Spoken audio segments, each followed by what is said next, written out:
So, real super quick recap for everyone. It has been a while, but you have successfully claimed, now made your own, the home of one former Jonathan Graves.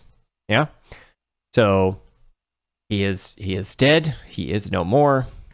Yay for that, I suppose. And yeah, you have, I'm assuming, long rested at this point. You're all level 3. Yay, level 3. And yeah, what would you like to do while you're still in the house of one former Jonathan Graves? We don't want to review the last battle? That was really cool. Okay, the last battle was, there was a bard that was a big jerk. He turned into a cloud. Therian yelled... Wait. I got it. I wrote it down. I mean, it might be from my point of view, but I wrote it down. Oh, I got to hear the Beans' point of view of this battle. This is going to be great. Okay. We started with the redhead surprise. So the redhead surprise was a hello big boy type thing. But then this guy walked out in the hall and he sees us. And we hit him for a bit, but then he got gassy and he went through a crack. So then we ran out the door to find the cloud, and then we degassed him, but then he went and got all Donkey Konged. And so we had to hit him a bunch of times to take him out of his monkey. And then he fireballed us. And then I was burnt beans and fell over. But when I woke up, I watched him get pushed off the roof by Raymond. Then he does this like flashy thing, and he appears over on a different roof underneath us. But it was okay, because while he cast his shield to stop my bolt that was aimed for his throat, he still got finished off by Therion's flaming sword. And then he tried to dominate Morgan during that, but she don't put up with that. So it's all good. Then there was some guardsmen and this one big brave guy, but we blew him up with a gunpowder barrel. So they died, and now we have a keep. This is all 100% accurate. This is exactly what happened. Yes. And I totally forgot about the redhead surprise. I did. We also released the 4 rich guys that Graves were having over for company. Thomas was one of them, along with 3 others. Yes. All right, let me bust out my notes for that. So if you want to go talk to them, I'm ready for it. So there you go. So you got your own house now. Yeah. You currently have some guests that are, they're not dead. They're currently locked up, as well as a few guards. And yeah, they're just hanging out down there in the old basement where you told them to stay. I mean, we could assume you talked to them before, after you long rested. I don't really care. It's completely up to you. All right. What do you want to do? You want to search the house, talk to the nobles? What are you doing? I feel like we should search the place and make sure there's no more people hanging around or traps or potential loot, or make sure it is safe and really, really, truly claim it as ours. Okay. We're going to say you did that. And okay. Any remaining people? Let's say you managed to convince a couple of the guards to hang out and just be like, yeah, sure, we'll watch the place for you. And when it comes to when it comes to payment, they don't expect much. They're guards. You guys could take them out in like literally 2 rounds. So yeah, so you got a couple guards. We'll say they're the ones that you said how many other people needs to die. The ones that are just directly south of you. You got at least those 4 people on the roster. And that's one of the fun things about owning your own house. Eventually, as time goes on and your I'll say your fame, your reputation grows, you may as time goes on amass more followers and more people to want to come stay at your keep and help you out with whatever cause that you're going after? You know, maybe whatever that cause may be at this point. I mean, you're kind of a mishmash of individuals that haven't quite united on a cause, other than Lord Saxon is kind of a jerk. So that's Cause. it's the one unifying glue that keeps this party together. All right. So yeah, you got some people. I'm assuming you would do some type of initial inspection. We'll just say through Graves' office. I'm assuming you would want to do that at some point. Yes. I'm seeing head nods. Awesome. Some point, but there was this sword in a glass box. Yep. Yeah, that sword was the weapon +1 that I believe Allie. That's right. All right, that's right. Or Morgan. Whatever. took. I know I have a battle axe +1. Yep, that's the one. Yeah. Okay. You just make plus. Yep, Wasn't that like a sword too, or was that it? The sword. Nope. No. He had 3 magic items on his person: cloak of protection, ring of protection, ring of spell storing. And the ring of spell storing still had 5 shield spells in it. So, yeah. All right. So that's what that was. And I don't remember who took the cloak and or ring of protection. I know. Okay. So Morgan's got I at got least. the cloak. All right. Morgan's And got I have the ring. All right. Perfect. All right. Awesome. And there we go. So after you have made your way back into Jonathan Graves' office, one of the main things that you are coming across is you keep finding a whole lot of basically documentation, essentially letters that were supposed to have been passed on to Saxon, or at least to Melody Rains, that you can tell he's just been hoarding them here, keeping the information to himself, not passing along. So when it comes to basically his job of being the ambassador of the Bardic League, he's been doing a very bad job. He's been basically saying, nope, not getting any news, or whatever news he has been passing on has probably been complete lies. Okay? So he has not been letting me know. And I'll just say the tone of each and one of these correspondences that you've been going through are all pretty dire in nature. They all seem to basically state that things are getting really bad. It appears like the world is on the brink of war once again. All right.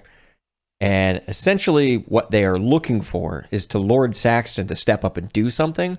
But as of so far, nothing has happened. All right. A quick history lesson, because you guys live here, so you would know this. One of the biggest things about the past roughly 40 years that has been keeping the peace is Lord Saxon throwing his money around, right? He's been keeping things kind of, basically keeping war from happening just by buying off the right sides or the wrong sides. So since he made so much money and he seems to be able to just oppress people and continue using that money, he finds war to be kind of ridiculous, and he'd rather just have a crap ton of money. And he basically wins people's favor with his vast fortunes, and that's essentially what they're really wanting him to do again, but the word hasn't been getting to him. Okay. That's what you learned by going through all his basically private stock in his that he's got in his house. Okay. Well, that was what Melody wanted us to pick up and deliver to her anyway, right? All the news and information or whatever we found. Okay.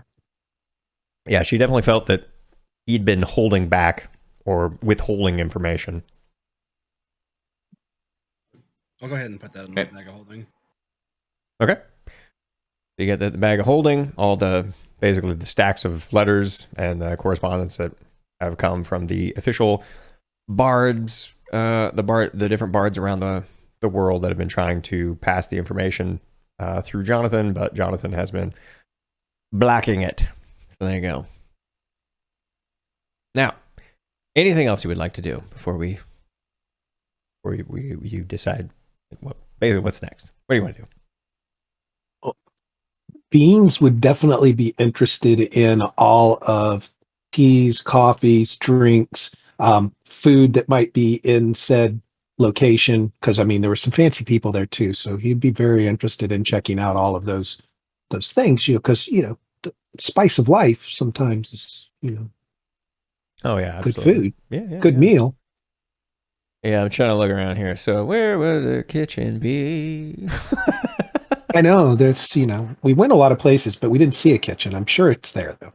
Well, I'm not really seeing a. Let's see if I got any obvious kitchen areas. No, that's the Love Shack. Uh, yeah, nothing's jumping out at me as an obvious kitchen. We'll just say that one of them is obviously a kitchen. You don't find anything of. I'll just put it this way. You're not impressed. It's pretty meager. You feel that you could definitely do better. You could definitely get some better coffees and teas. Obviously. Yeah. So basically, dinner was unseasoned meat and gruel or something like that. Something along those lines. Yeah. They clearly hadn't really set up shop the way that they had hoped. You kind of caught them pretty early on in this whole operation, basically. So we definitely need to hire a cook. Well, one thing I'm going to do is I'm going to go find myself a quarters. Since this is our lair, our new home, I'm going to go find a room for myself, somewhere with a lot of windows so I can fly if I need to. All right, awesome. Let's see. As I'm looking, I don't know. Most windows in the best quarters. Let's see. I mean, you could probably set up shop in one of the towers. That seems to be you could do like a little roost. That might be nice. Sure, I'll build myself a nest. Yeah. Oh, it's up to you, wherever you want it. But yeah, it looks like the main kitchen facility is actually on the second floor, very close to Mr. Jonathan Graves' office where he was staying. Yeah, that's where it looks like the majority of the food supply was stationed, as well as a couple tables and things like that for people to sit around and eat. Yeah. All right. What's next? I plan on setting up these new treats that I've been testing, and it's where you take the kava beans and you cover them with chocolate, and when you don't have time to warm the water, this is not bad. I'm just saying. That is, yeah, absolutely not bad. All right, so we got those all there. He's dead. Why is he still there? Get out of here. I had so many different layers of this freaking map. I was just like, what is going on? All right. Let's get rid of those. Okay, is there anything else you want to do before you head back to maybe give the news to Melody? Can we talk to Thomas and have him maybe get like an itemized inventory on what's in the main keep, and maybe see if we can get a roster of who's staying as a staff? Maybe see if he can hire us a cook. Sure. That way, that's all in the background. Yeah. So you can talk to Thomas and the rest of the nobles you still have locked in the basement. Well, we'll make sure they're not locked up in the basement. All right, let's see. Yeah, let's go ahead and move the map over here so you all can see where the state of that was left. Let's say y'all head downstairs and bada bing, bada boom. Hey, look, you even have a nice little round table you can have meetings at. That's pretty sweet. And yeah, they were, let's see, they were locked in place over here. And there you go. They're still there. They have not moved. Guess we'll let them out. We don't want like skeletons when we come back in a month from now. There are also 2 guards down here too. that you still have I think they want to work for us now. they might. You just gotta. I think We might just try need to convince present them. I mean, we present the options to them, and I think they'd work for us. Okay. Yeah. Might be better than dying. Might be. Probably. It's good. It's good. It's a good option.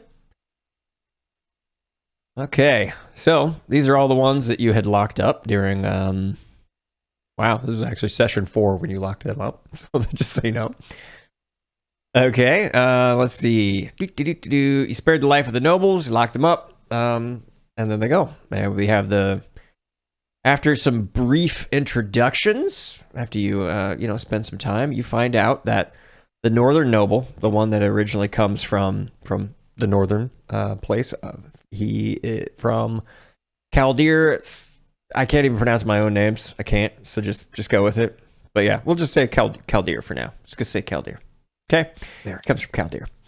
All right, southern noble. He comes from Akamar. Down there. Maybe comes from down there. Yep, here, and we'll point them out. It's actually in the order as they are. So this is the northern noble. That's Thomas. The southern noble, his name is Nord Godfrey. Mm-hmm. This one is, by the way, this guy's last name is Thomas Bragason. So there you go, that's his name, Thomas Bragason. This one, he is actually not technically a noble. He is just a rich dude from the Midlands. He is the head of one of the smaller towns, but he had enough influence in the area that, freaking dude, Mr. Graves, wanted to get him in on this action too. And his name is Declan Lowe. Okay. And the fast one, and the last one. Oh, sorry, no. This one here, this is Declan. I got that. See, I mixed these up. This one, he's the one from the Midlands. His name is Jackson Gray. And the one from the West, he is Declan Lowe. So there you go. So you got Nord, Declan, Jackson, and Thomas. And that's the dude from the South. And he's the dude from the North. So there you go.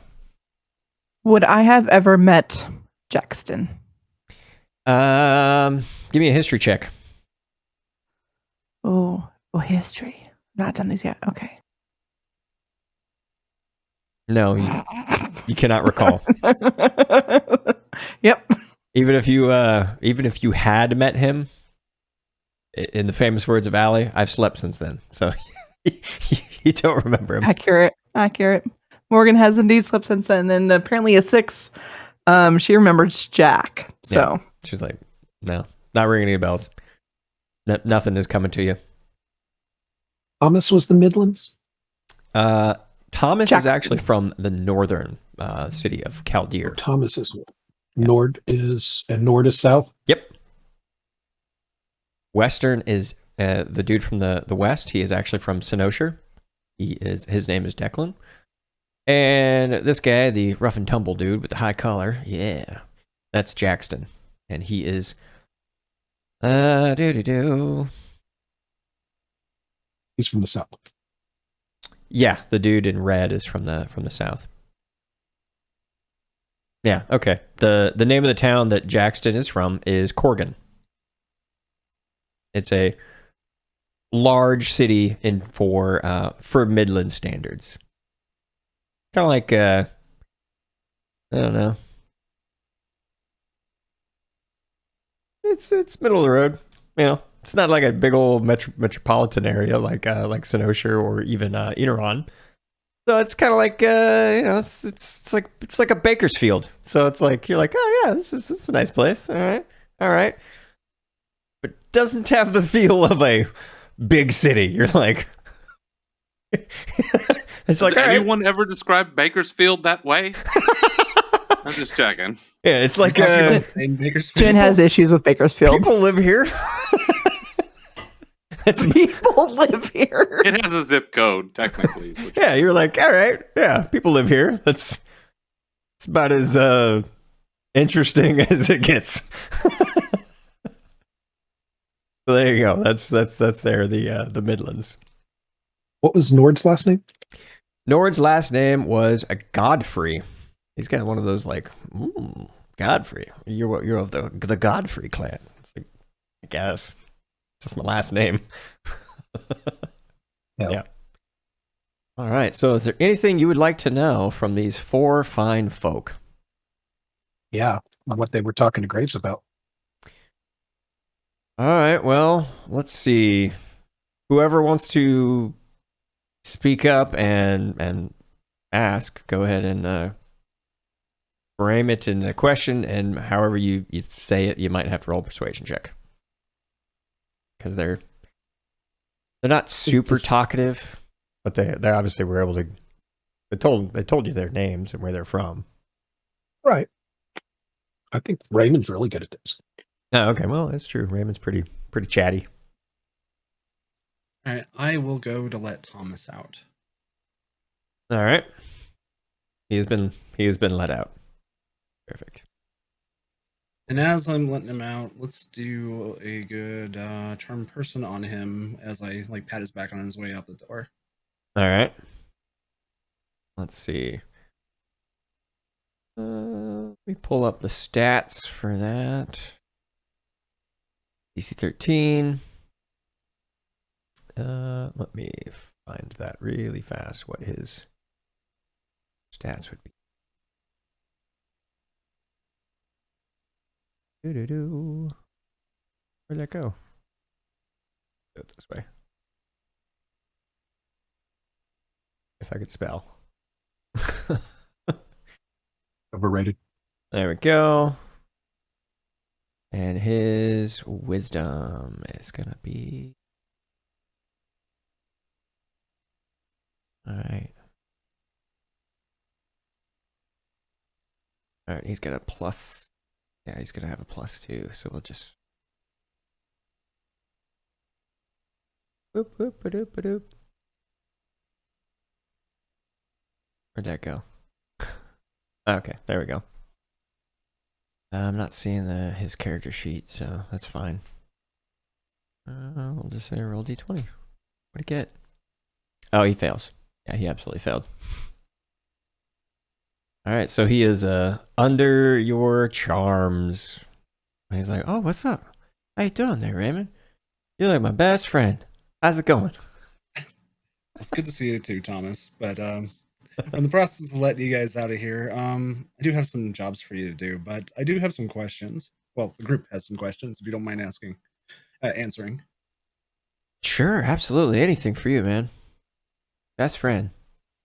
What's up? So, is there a particular reason Saxon wasn't getting any of these papers? I just like pull the papers out of the bag of holding. Some of them.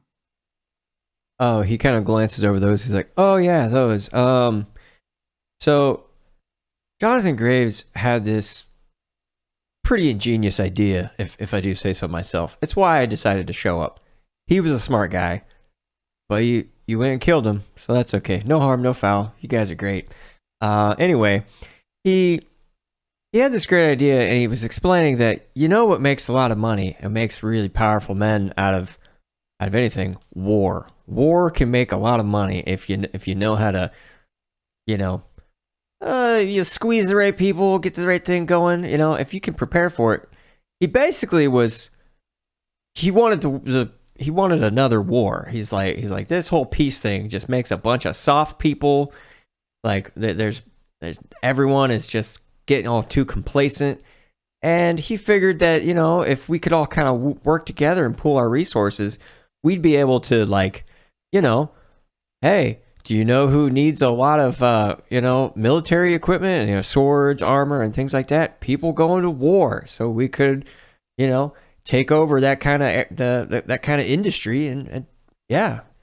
But if Lord Saxon was going to get involved, he was going to do his whole no. I don't want, this. No, we're keeping the peace. We've already done this before, 40 years ago. It was a freaking shit show. All right, we've seen what happens. No, we're not doing this. And Graves was like, I think we are doing this. So yeah, that's kind of the long and short of it. Any other? So it was just a scheme to make some money? Well, I mean, yeah. I mean, around these parts, the more money you got, the more power you got. So it was kind of a power play for him, really. You know, like it didn't really bother me too much. I didn't really care who was in charge of Inorawn. It's like it's not where I'm from. I'm from the north. We got monarchies up there. Like you can have all the power in the world, but if you're not the monarch, you're not the monarch. So what did I care? And I was like, hey, if I can make a whole lot of money for me and my family, why not? So, were you guys each connected for different areas, or did you have different, like obviously we have iron here. Was there other particular resources that are controlled by you or these groups? Well, no, I wouldn't say that we were like, the captains of industry or anything like this. We were just really supposed to, I'd say you kind of caught us at the ground level of all of our planning and everything. Graves he was the really mastermind behind all this kind of stuff. Like he viewed us as we had enough resources and enough sway in our region that maybe we could start, helping buying out some of the different areas. And the more money we made, the more, basically anything that was needed to support the war effort, they would come to get a network. And he wanted to funnel all the money throughout the world because, we got Midlands right here, and he points at our buddy there, or Jackson, and he's kind of like going like, I don't need this. I don't want no part of this. And he's like, yeah, Midlands is going to help, and the South, what's that guy's name? Yeah, Nord. He was going to be like helping, trying to find any artifacts or anything like that to really help out the thing. Basically, we were also, the main role that we were supposed to play is we were supposed to be, because one thing that you may or may not know, we all actually have kind of an audience with the leadership of our nations. See, I actually sit on the King's Starfall. I'm one of his council members, so I'm supposed to basically get him to agree that war is the way to go. Same with everyone. We were supposed to be the little whispers in his ears saying like, no, these jerks need to go down. So whenever they were thinking, I don't know, war, that seems like a pretty drastic move, that we were supposed to step up and go, whoa, it's not drastic. Where's the big, come on, are you chicken? Big adventure. Like it's going to be a grand time. It's going to be fantastic. Let's go. So, I mean, that's what I was going to do. I mean, you know this already, though, right? 'Cause we're like the best friends. So I would have told you about this. This is great. How far along were you in your plans? Like, was the war about to start, or? Oh no! This is, like I said, you caught us. You caught us with our pants down. Basically, this was like day one. Like people were just getting here. Boy, I gotta tell you, you guys got here at just the right time because we had more troops and everything coming. I guess it was gonna be a big thing. But no, then you just come in here and ruin it because, why did you guys come in here and ruin this? We could have got you in on this deal. This would have been great. You kind of got, man, so much money. But that's all right. Maybe we'll come up with another plan. Raymond will come up with a plan. He's great. He knows what to do. How much of this has been bought and paid for? Well, like arms, armies. How much of this has actually been paid for already? Well, at this point, nothing.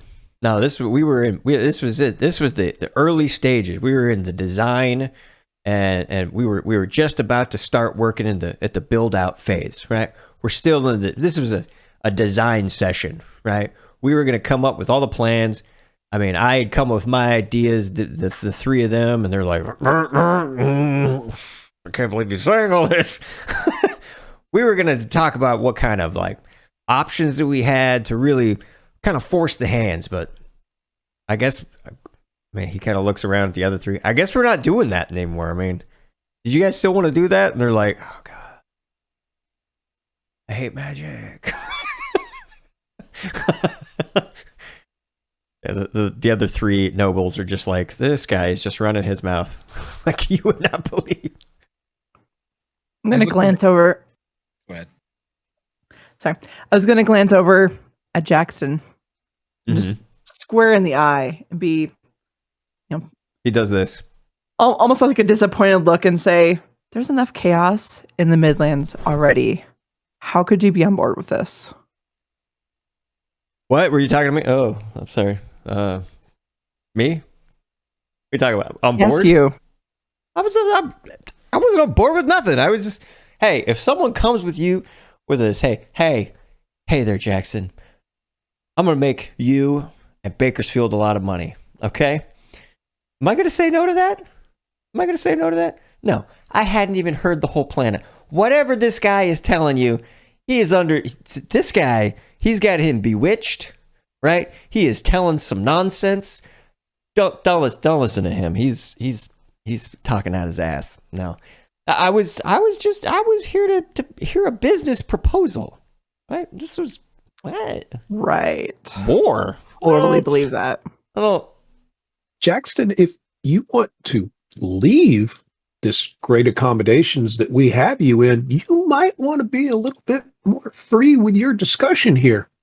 I am as forthcoming as possible. I mean, look, bewitched, not bewitched. I'm just saying. Is it? I think I've heard a couple times. Beans, is that your name? I think I've heard a couple. Okay, let me lay it down to you real. Let me get down to your level. And he actually takes a knee. All right. he's all, look, I'm just saying, we had discussions, okay? Just early discussions. Nothing has happened yet. Like I said, take his word for him, not take his word for him. Believe him or not believe him. We were brought in with a business opportunity, and I hadn't even said yes yet, okay? I can't even say if I was going to say yes. So yes, large woman with axes that I don't remember your name. Yes, there is a lot of chaos in the Midlands. Yeah, Corrigan we've suffered a lot. We absolutely have. But you know what? You know what could have really helped that? Maybe a large influx of money. Maybe we could bring in some more people to live there. Maybe add in some more, bring in, workers to build the place out. Maybe to become maybe the shining star of the Midlands, like Inorawn, or probably not Sinosure. That's a freaking pipe dream. But what is the? I'm just saying, that's maybe I wanted to actually create a legitimate government for my city and not just roving bands, going through the place. You could get this. You understand? I'm just saying, you gotta break a couple eggs to make an omelet. Come on now. Can I roll an insight check to see how full of shit this guy is? You absolutely can. All right, with that, he is clearly holding back some information. He's not being super forthcoming with everything, but what he is telling you is truthful. You can tell that, yeah, he probably hasn't really agreed to anything yet. He really did just come here to hear what was said, but he hasn't necessarily said everything of what he had heard in early proposals that Jonathan had suggested to him. So, he's not lying. He's just withholding some of the probably more bad sounding stuff, like we're gonna start a war, and he's just like, oh yeah, I'm gonna get some money, So. Okay, I throw an arm around Morgan's shoulder, kind of pull her to the side, and say, "I don't believe a thing this guy's saying." I'm gonna clench my fist. I'm gonna walk up to Jackson and tell him, "I'm a part of the Midlands Defense Company. I know what the Midlands is like. I know those people. I know how badly they want peace, and you want to bring war and destruction and death." No money is worth that. Give me an intimidation check. Oh, please tell me I'm good at this. It's charisma based. How do I not even have a plus in that? Because it's charisma based. That's actually pretty decent. He actually takes a step back into his cage, like he's like he thinks that you might like reach through the bars and strangle him, so he's like kind of backing up towards the wall. He's a bit intimidated. He's like I said, I hadn't agreed to anything yet, but yes, you clearly know how bad it is there. I mean, it's been relatively peaceful recently, but relatively peaceful ain't exactly great when it comes to, you know, what you're comparing it to, if you know what I mean. So I'm simply trying to give a better life to the people in my town. Is it? If they survive the war. I mean, he then kind of levels with you for a little bit. He's like, look, war was probably never going to come to the Midlands. Okay? It was primarily almost guaranteed, and you can read the correspondence, and you have read the correspondence.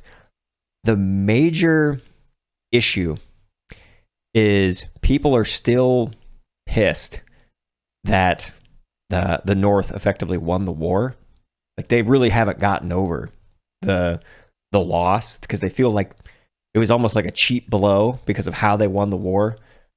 They basically they effectively inscripted a whole tribe of barbarians from the North who were basically world-renowned, they known for just how fearsome and powerful they are, and they wrecked shop. Like, they, as soon as they joined the war effort, the tide turned, and it was kind of over. So people are still upset at that.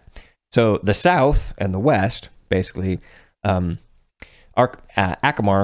and Senosher were basically planning on attacking the North.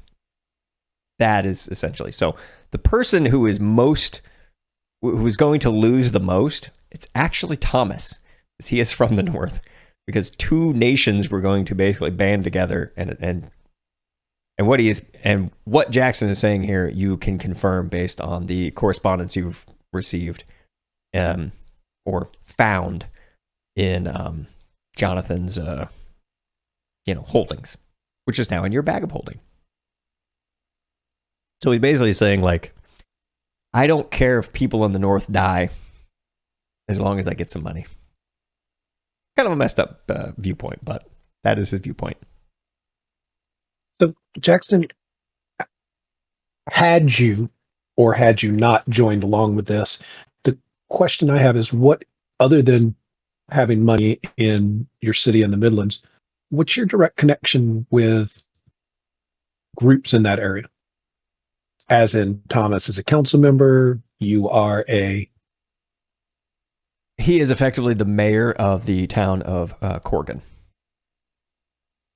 Yeah, he is I would basically say he is the wealthiest person, and that's basically what he says. He's like, yeah, I'm the mayor of the town of Corgan. So because of your money and prestige in Corgan, you potentially could get the other smaller, poorer cities around you in the Midlands to potentially go your way. That's not my concern. Mm-hmm. He only cares about Corgan. He's like, oh, what happens to everyone else in the Midlands? Like, my assumption and my vision is many of the surrounding cities would become ghost towns because they'd want to come to my town and they'd want to make it a better place. So they would probably dissolve, or we would absorb them as part of our own. And how I mean, you guys know the history of this entire continent, right? Like, it was originally, I don't. And he looks at you and goes, yeah, you probably would. He's like, well, if you don't know, humans have only been on this continent for about 400 years. Right? In the grand scheme of things, it's not that long. It was primarily other races that ran this place, mostly the dwarves. It was mostly a dwarven continent until the humans arrived on these shores not that long ago. And then he kind of looks around. The dwarven population ain't what it used to be. Right? So things change, and cities are built, empires fall, things change. So why not be on the better receiving end of it? I don't see any harm in that.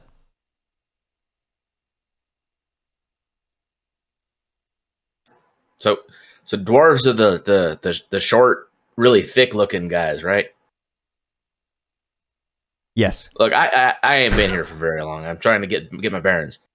Yes. You got it. All right, Big beards. Real big beards. All right, thank you. All right. Okay, so who's next? With I would just be trying to gather basically those same pieces of information from the other two as well, from Nord and from Declan. Declan. Mm-hmm. So, I mean, what would you like to ask them? If you're just looking for, what are they basically? So what's in it I for would you? go to Nord. I would go to Nord and say, "Look, Jackson's in it for money for his town. Thomas is going to, whisper in as a council member to the king. I'm sure you had some general thing to had you gone this way to make business. Not that you do it now. I'm just saying, had you, how was that going to work for you?" Yeah, give me a persuasion check. He's not really necessarily one to talk. Well, let's see how much he's willing to tell you.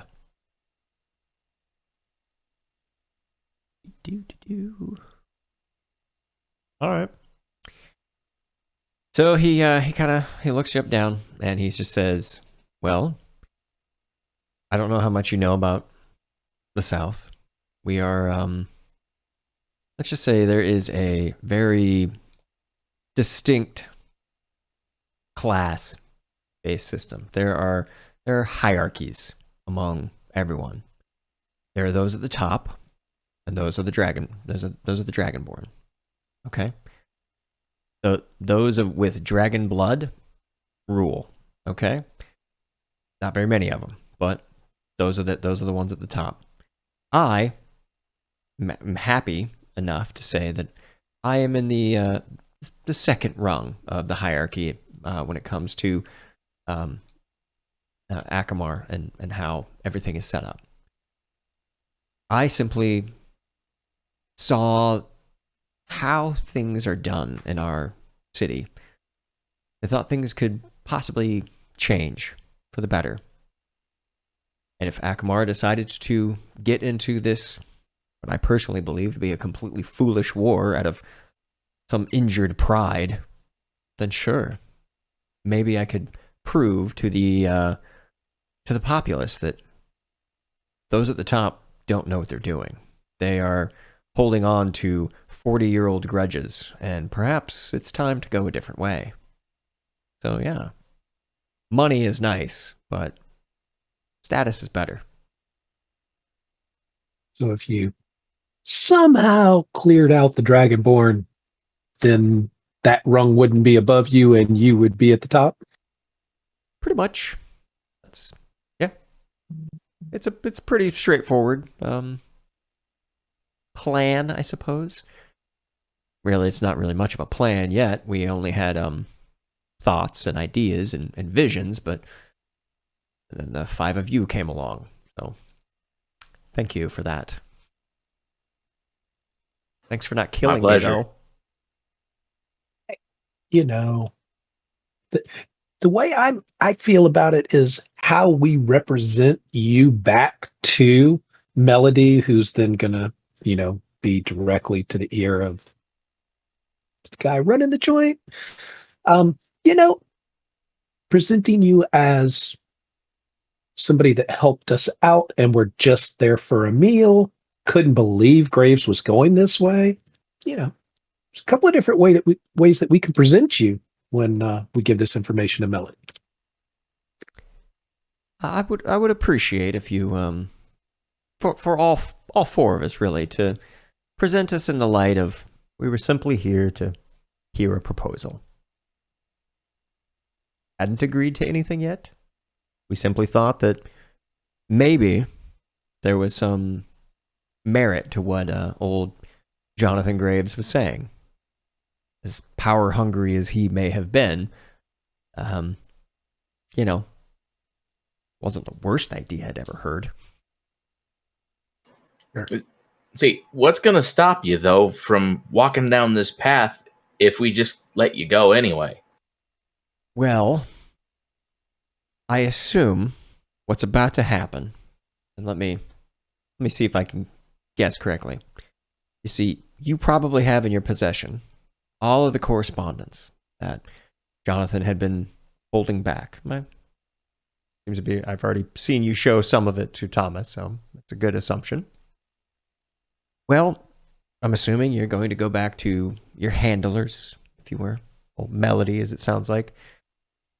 It seems to me that she is going to then go inform Lord Saxton of this information, like she should. And then perhaps Lord Saxton is going to put an end to this war. I don't know. We'll see what happens. I mean, it's kind of what he did last time. At least that's what I heard. I'm not that old. Not as old as him. So, I don't know. I'm guessing let's just say the brakes have seriously been pumped on this plan. Like there's been a serious bump in the road at this point because I'll just say the persuasion and the power behind Lord Saxton that he can amass is probably more than you realize. So do with that information as you will.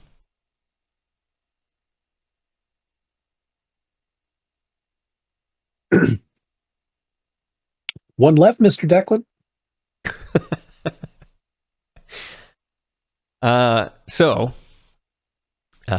Declan.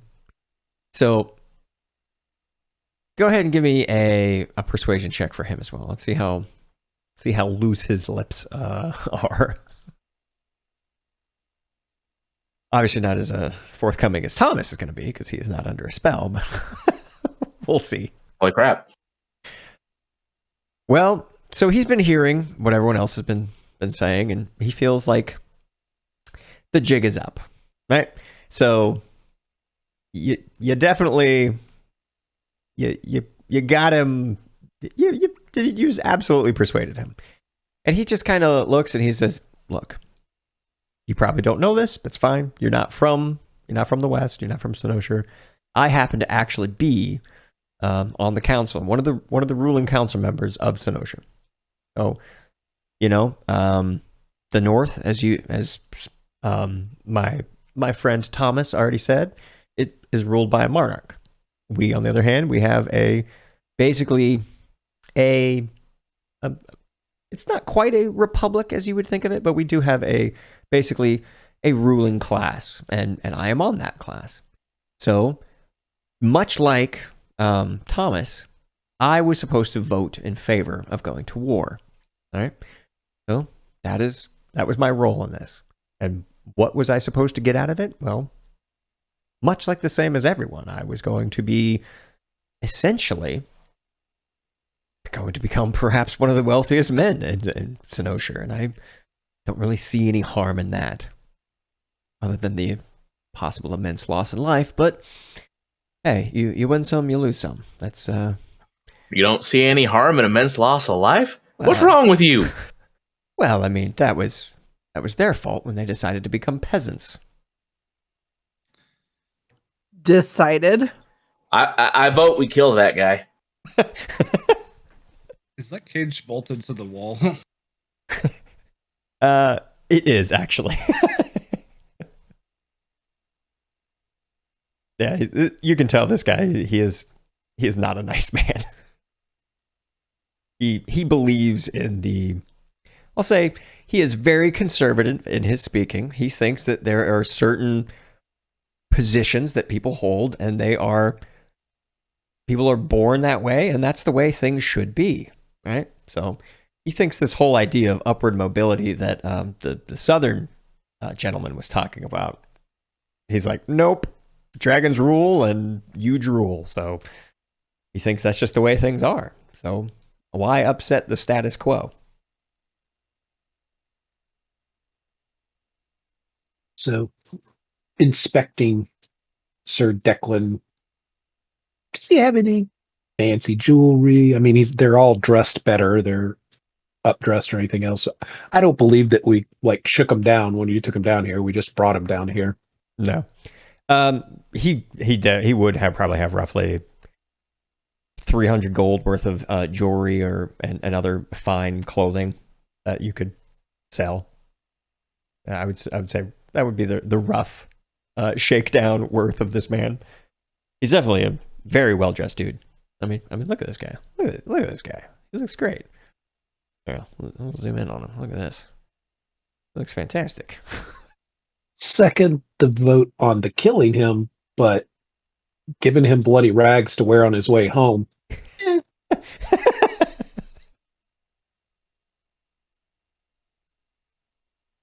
Just gonna clench my fist and say I wouldn't mind getting a few punches in, or holding him down while someone else does. Deciding to be peasants. It's like, I decided to become a noble. Isn't that how that works? Let justice be done. Get him out of the cage. I mean, we could decide that you're now a peasant and you're going to go work these fields for the rest of your life. He's like, I don't like the sound of that. I'm sure you don't. He's getting nervous at this point. He's like, no. See, I think what's worse. I think what's worse than death for you is to lose everything that you have. Right? He twitches a little bit and he thinks about it. He goes, no, I think death would be worse. Yep. Okay. You can pretty obviously tell that that's kind of a bullshit. he agrees that. So strip him naked and let him go. I mean, I don't know what we're going to do with any of them at the moment, other than Thomas, who we can use to have him make sure that he sets this place up. Thomas, do you know where every one of these guys is planning on getting the majority of their money? Or is it just through arms? Because, I mean, it's not like, oh, you start a war, you're making a bunch of money. You got to maybe be making it from somewhere. Mm-hmm. Yeah, Thomas, he looks around and he says, well, if I believe what I understood, Jonathan was laying this all out when we first met, when we first arrived. Obviously, we had our roles in pushing the war, but the man from the south, the Nord, he was supposed to be procuring and selling as many rare and very powerful artifacts as he can find. Akmar is well known as a jewel of the desert, where they have an immense amount of powerful artifacts and things like that, where perhaps that they could share it.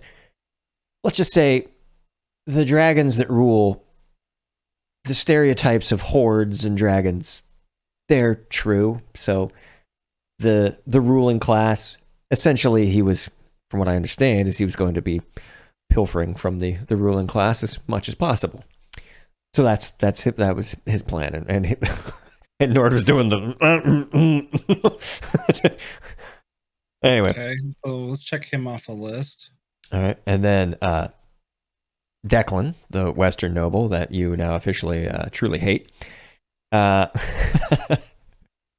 he actually, as one of the ruling members of Senosher, he was one of the main people that could also sell a whole bunch of arms, as well as the thing that he was going to make probably the most money for is it was actually his family that developed and created a golem factory.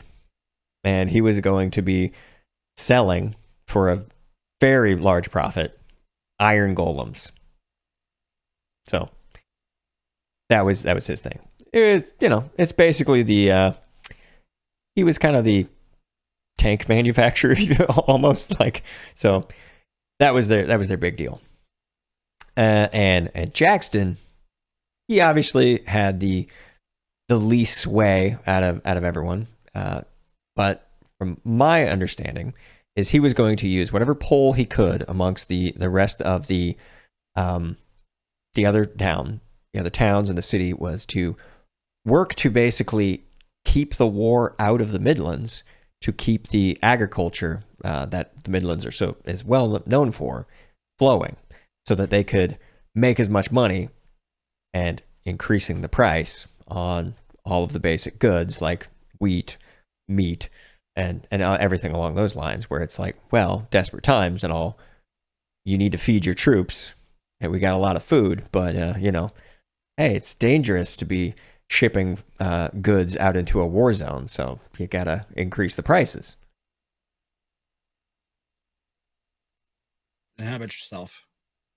Oh, me? Well, as I was probably the least likely to gain anything other than perhaps just money for my involvement. You see, and he kind of, like, how do I explain this? The North is very different from everywhere else. Even though it is, ruled by a monarchy. When I say it is ruled by a monarchy, everything is ruled by the monarchy. Every business is state owned. Every business is decided, how things are distributed. So I was one of the wealthy families that, has, I often run one of the larger forges in the town. But as my profits would go up, what that ultimately would mean is the North's profits would go up. So I probably wouldn't have as much of a direct impact. But since he is under a charm spell, he's like, that doesn't mean I wasn't going to siphon some off the side. So there's that. Okay. Did anybody have anything else? I got a question for him. He needs to make a choice. One of two options. Who are you talking to? Take the window, or he can take the stairs. One of them got to get chucked out. All right. So Jackson says, "I'll take the stairs, please." Sounds straightforward. And all four of them are like, stairs. Stairs? Yeah, we're going with stairs. I vote stairs. And I look at Morgan. We have that connection. Something about the old days, and we know that what that really means is once they get on the stairs, we're going to kick them down the stairs, and then we're going to make sure that they are injured very badly. And especially this Declan guy, he might get stomped on. I do whisper, you're actually going to let them out of the cages? Because I figure we're just going to leave them in there until we figure out what's going on. We could do that too. I'm just getting antsy. I've been looking around the round table room to see what the AV situation was like. And being as that there is no audio visual stuff to be found in this era, I'm getting ready.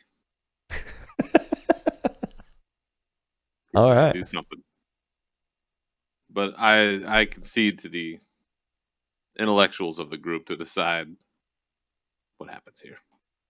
Perfect. So, I guess I'm at least going to step away from the nobles for at least out of talking distance. Thomas kind of follows you. Oh, no, Thomas, you can stay over there. Oh, okay. No problem, bud. I'll stay over there. As you're walking away, he's like, still obviously under the charm effect. He's like, ain't these guys great? They're fantastic. Like, way better than Jonathan. I say we should, like pledge our allegiance or whatever, Fantastic. So far, I think they all need to just die except for Thomas. Thomas is like he's bad, but he's not even the worst of the bunch. They're all terrible. Thomas is the one you charmed, right? Right. Okay, but how do we know what he's really like? You put your hand on his back, and now he's your best friend. So he might be just as bad as the rest of them, but he's been bewitched by you. That's true. They're all pretty bad. They all kind of need to just be drowned in the freaking creek. Beans, what do you think? I'm good with us using Thomas as kind of our go-between. Um, he likes to feel like being in charge. I don't. I'm okay with Thomas as a point because even from when we captured them in the room and brought them down here, he volunteered his name. I mean, he was already like, I guess, chattier to begin with, even before that, before he was inspelled. But yeah, I mean, Declan falls off a cliff. I'm probably not going to extend a hand to catch him. Just saying. Obviously, Jackson, pretty much the same thing. Nord doesn't like being second class behind Dragon Blood people. Fine. He's just snobby. My takes. Can we trust Thomas to be loyal after this charm spell wears off? Well, that's what I'm saying. We don't know what he's really like. For all we know, he could be just as bad as that Dexland guy or whatever his name is.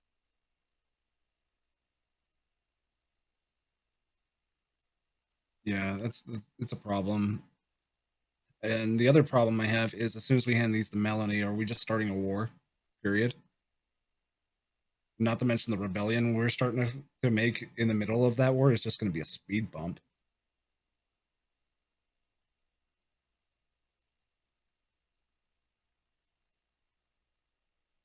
I mean, at the moment, these are all the people that would pull the other places into the war. Right.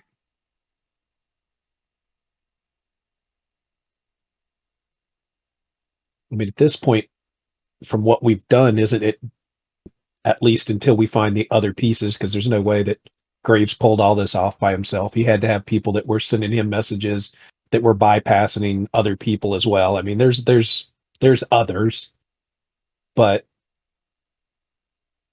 I mean, if this is the big push for the outside help, I mean, we've definitely put it slow down on direct war.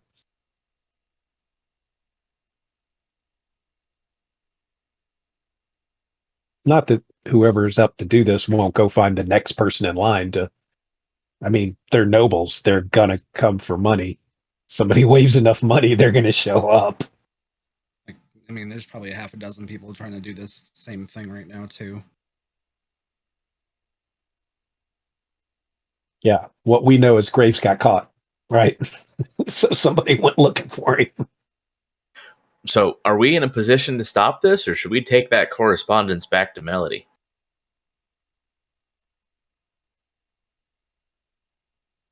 I'm good with us just sitting down having coffee. So,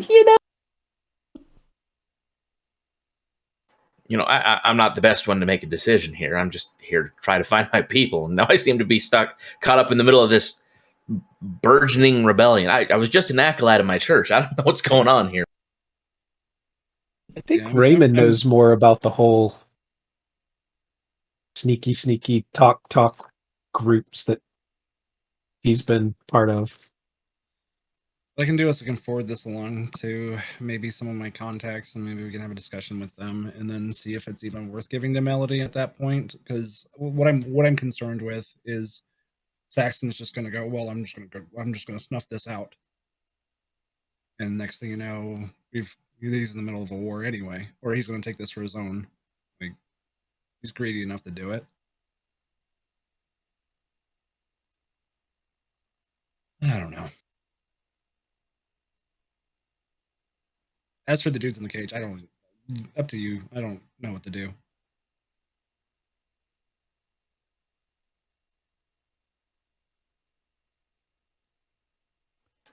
Maybe we ought to take a vote. think we'd need to know what we were voting for. Well, we have two options. We can either let him go or we can Cake or deal with death? him. Cake or death? Well, it's cake, death, or bars, because we could just keep him in prison until if we need more information or whatnot. Except for maybe Declan. Just saying. Well, that dude's staying in that cage until we decide otherwise. I mean, if we do report back to Melody, then we can let her decide what to do with him. I mean, that's the lesser of a bunch of evils. That's what I And vote. do we feel like we can trust her? We can't trust anybody. Good point. We can't trust anybody. We can't let anybody out. We can't. I mean, there's no way. Even naked with broken legs, that one guy is eventually going to get a hold of somebody we don't want to get a hold of. So there are prisoners for life, and that's fine. You know, Till if we my run out of dagger meets food, their face. yeah, you know, they can be emergency provisions if you run out of food or something. We don't need to worry about that. The only reason I want to lean toward Melody is because I remember specifically that I asked her about making sure that I could get all the coffee I wanted if we pulled this off, and she said yes. And Okay. That's fair, Beans. That's fair. Do it for beans. I We'll mean, do if it for nothing beans. else. How far of a ride is it back to Melody? Roughly 8 hours. I yell over to the other guys. When was the last time you ate? They're like, 30 minutes ago? They had actually pretty much just eaten before you guys arrived. It should be good in 2 days, right? No? We might want to leave him with something. 3 days they're dead from lack of water. I'm just saying. Declan gets less, but maybe we should leave him with a little something. Let's give him the peasants food and lock him back in, like Thomas back in the cage. Ooh, I like this. Also, we have those 2 guards down there that we should probably deal with as well before we peace out. Maybe give them some food too, because at this rate, we can't really let anybody walk the place.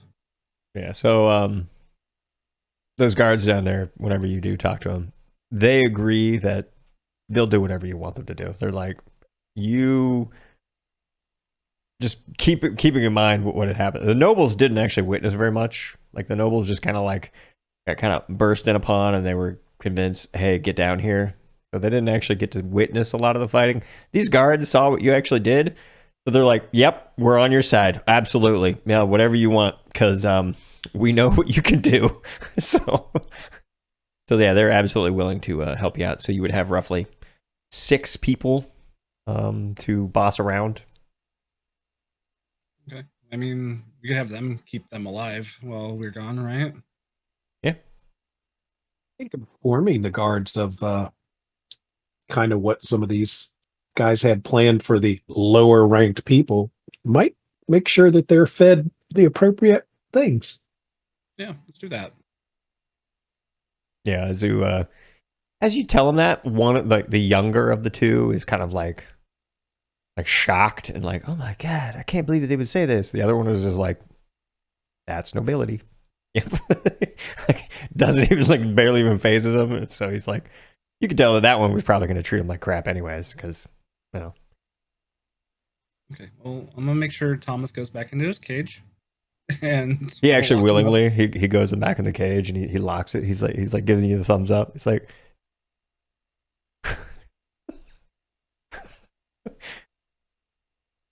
Which one was the one we were having problems with? let's see, the one Declan, it was bottom right. that Yeah. guy. Whoop whoop Mhm. whoop whoop. It blew. Declan, I'm gonna need all your clothes. No. Oh, Yeah.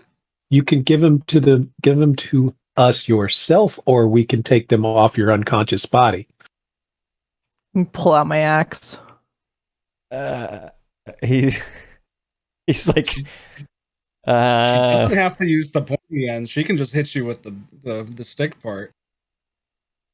he's being very hesitant, but then he's like, fine. And he takes all his very fine and beautiful clothing off, and to the point where he's just standing there in his skivvies, and he's like, No, we want those too. he's like, it's just, please, just at least a meager, modest amount of dignity. Please, sir. Just... I will throw a bucket of water on you if you don't give us your skivvies. All right. He's standing there just like shivering in the corner now. It just, he tosses everything out there. He's like, was it something I said? Like, I don't... You were just born that way. Here you go. You And catch take a rat, them. you catch a rat, you can skin it and use it for a loincloth. It'll be fine. He's like, I have nothing to skin the rat with, though. You've taken everything. You've made your choice. I feel like you're upset at me, and I don't quite understand. But okay, I'm gonna shut up now before I make things worse. It's probably a good idea. And he just kind of nods. He's like, it's not even saying anything. I got nothing else. All right, so we got the 2 guards who are going to guard the nobles, and are we going to head back and talk to Melody? I think that's the best plan, I guess. Yeah. All right. Although, what time of day is it? Like, do we need to like? Is it night? Like, should we wait? You can just say that you long rested and all this, and it's like basically bright and early in the morning. You've awoken nice and refreshed and level 3, like, so beautiful. All right. So there you go. Yeah, you'd probably make it there even before sundown if you left now. Well, let's go. No time like the present. Yes. All right, so let's go over here. And we'll say there we go. Come on, stop being so fuzzy. Anyway, there we go. So there we go. That is where you guys go back. We'll just say you go through the whole rigmarole. You speak to your contact again. You show him the coin. Go through the whole, hey, got to talk to Melody, and she has basically agreed that it is probably best for you to continue to meet in the tavern that you had originally started in. Probably draws less suspicion that she's bringing in these 5 randos into her, private quarters. So let's see here. Let me grab, where'd Melody's token go? I'll go ahead and throw this in here. Where did she go? Oh, there we go. Hey, she showed up. So there you go.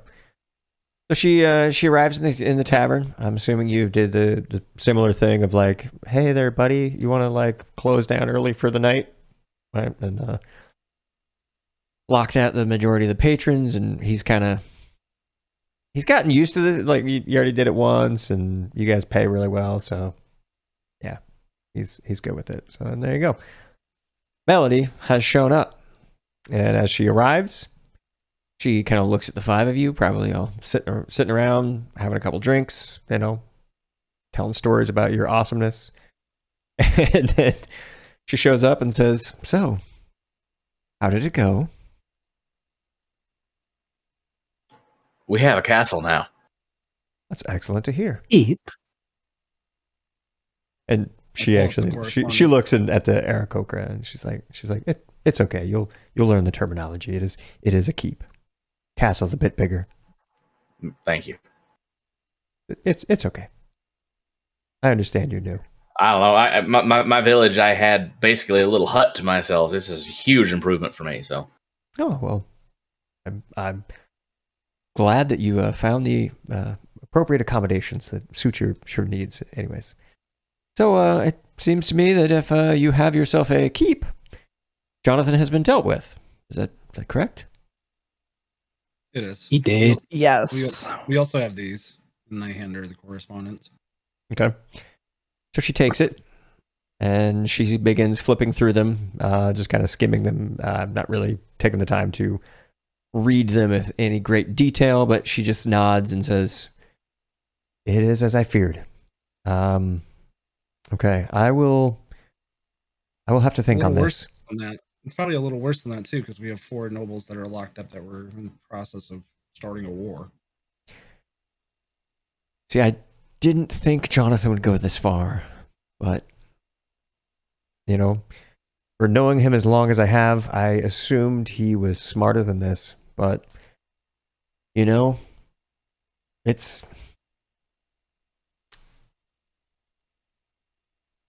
Did you know he could turn into a monkey?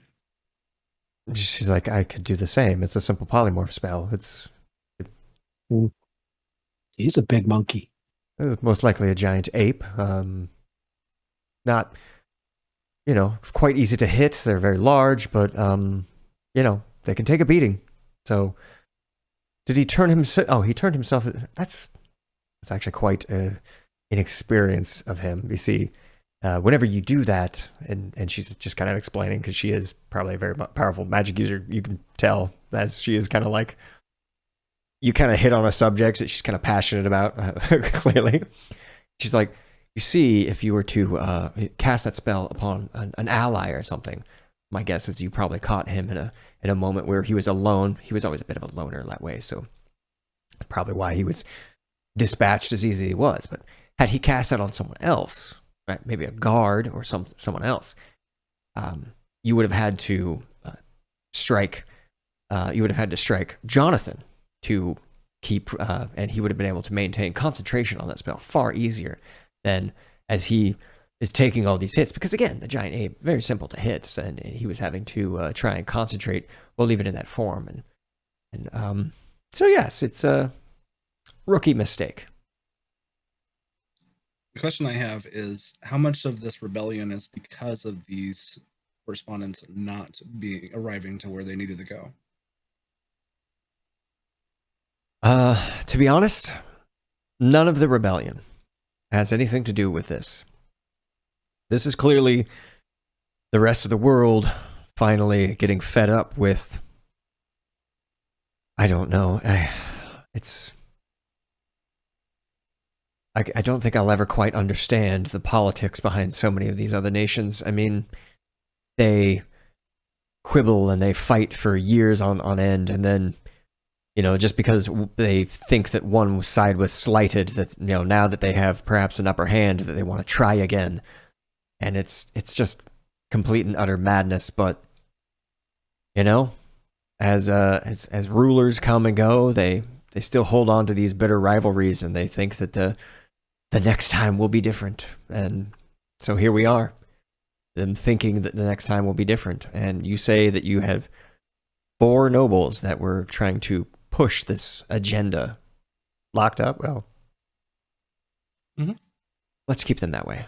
I don't. Do we have to? Can we lose like one of them? I mean,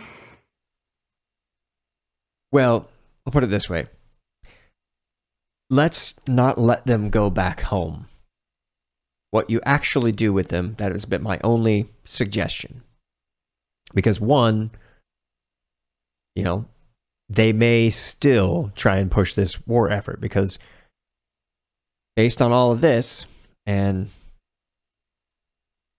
let me see if I can make a guess at what Jonathan thought he was going to be able to do. He was going to get these 4 different people.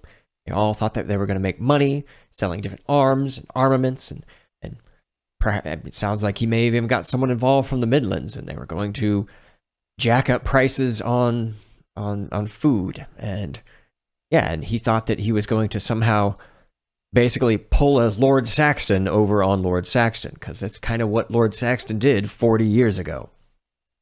So, and he was willing to let the world basically devolve into madness, all for gain. So, yeah, if you kill them, I don't care. Just don't let them get home and let them still try and pull this plan off just alone this time. That's what I was saying. We don't have any guarantee that they're going to try it again if we let them go.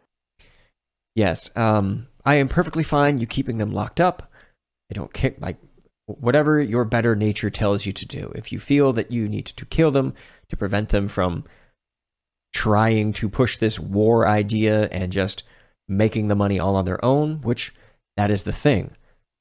Together, they may have been able to pull this off.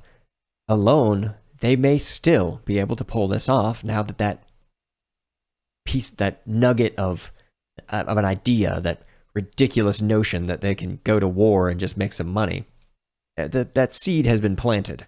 They likely, at least one of them, will try it. Except the one from the Midlands. He doesn't really have any way of doing anything. The other three, though. Yeah. Declan wanted to make big metal robots. Big metal rope. I believe they were called golems. Golems? Oh, yes. I imagine that he probably, his family over the last 40 years had perfected their design. Declan, let me see if I remember correctly, and she kind of like taps on. Was his last name Lowe? Declan Lowe? Was that him? Okay. Yes. Yes, I have heard of his family, and his grandfather was doing the same thing, but they were creating stone golems. Well, apparently, they had called them centuries, I believe, is what they were doing. And in fact, the original model that they were using in the war actually required a pilot.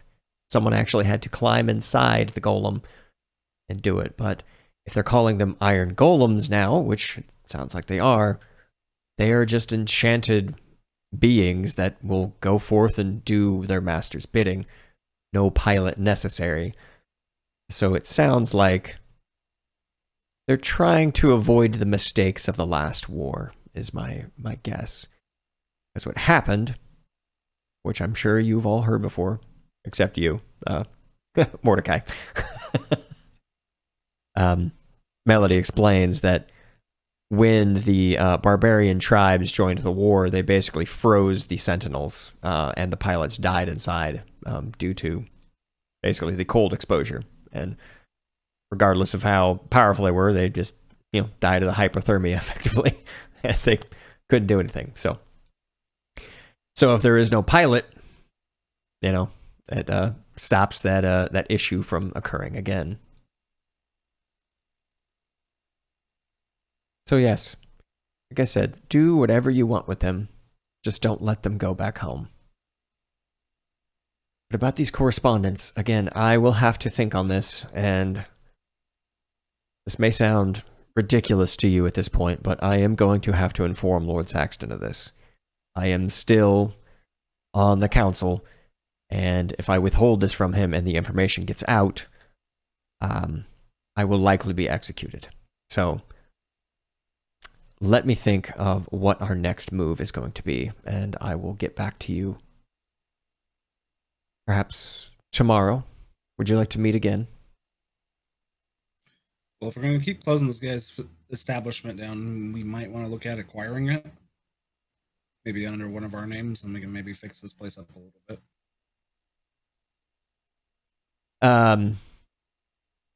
See, I missed part of that.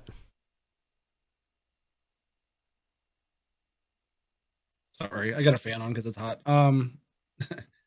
If we're going to keep shutting this guy's place down, is it worth it just for us to buy this place from him and maybe have him run it? That is not a bad idea.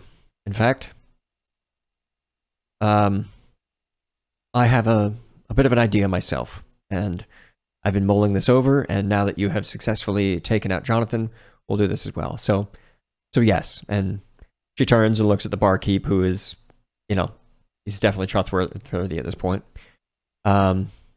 She says, "Yes, I'll have my people draw up some paperwork, and this will become your establishment in town. So any of the rooms above you, they are yours to rent, and we'll iron out the deal and we'll make sure that that he is well compensated to make sure that he keeps the place up and running. And yeah, I agree that it's not worth shutting this place down every single time we need to have a conversation. Perhaps we can even set up a private room upstairs or something like that to keep having these discussions. But the other matter at hand, Raymond, you seem to have the necessary skills, and so far I can say that you are quite trustworthy. So would you perhaps like to take Jonathan's place and be the new ambassador to the Bardic League? I'd love the job, but I'm not going to be around all that much, so I don't know if that's going to work. Maybe we could put somebody in place that is trustworthy. Wish I could talk. Is trustworthy enough to do the job. Well, we can absolutely discuss all the details, but at this point, you are the only one that I feel is trustworthy enough, if you know what I mean. You are the only one that I have spoken to about this current rebellion, that I am working with, that the current, the all of the leadership among the different factions in the rebellion, and right now, that is the kind of where I would like to keep it. I don't want to bring anyone else in on this information, and if you could do this take on this role for me, and again, you won't have to be here all that often. She kind of explains. You see, most of the way Jonathan had set up his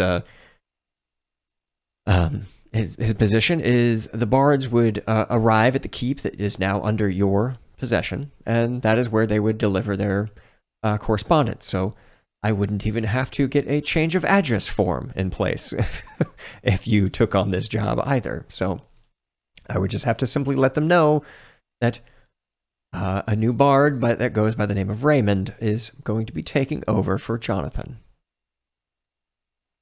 Okay. If you can find me a trustworthy secretary or something that can help me, or assistant, that would be great. And then maybe we can find a way so I can do the business while I'm about. Yeah. So she keeps that in mind, and she says, "Absolutely, I will keep that in mind, and perhaps next time we meet tomorrow to discuss what I have. I'll just say."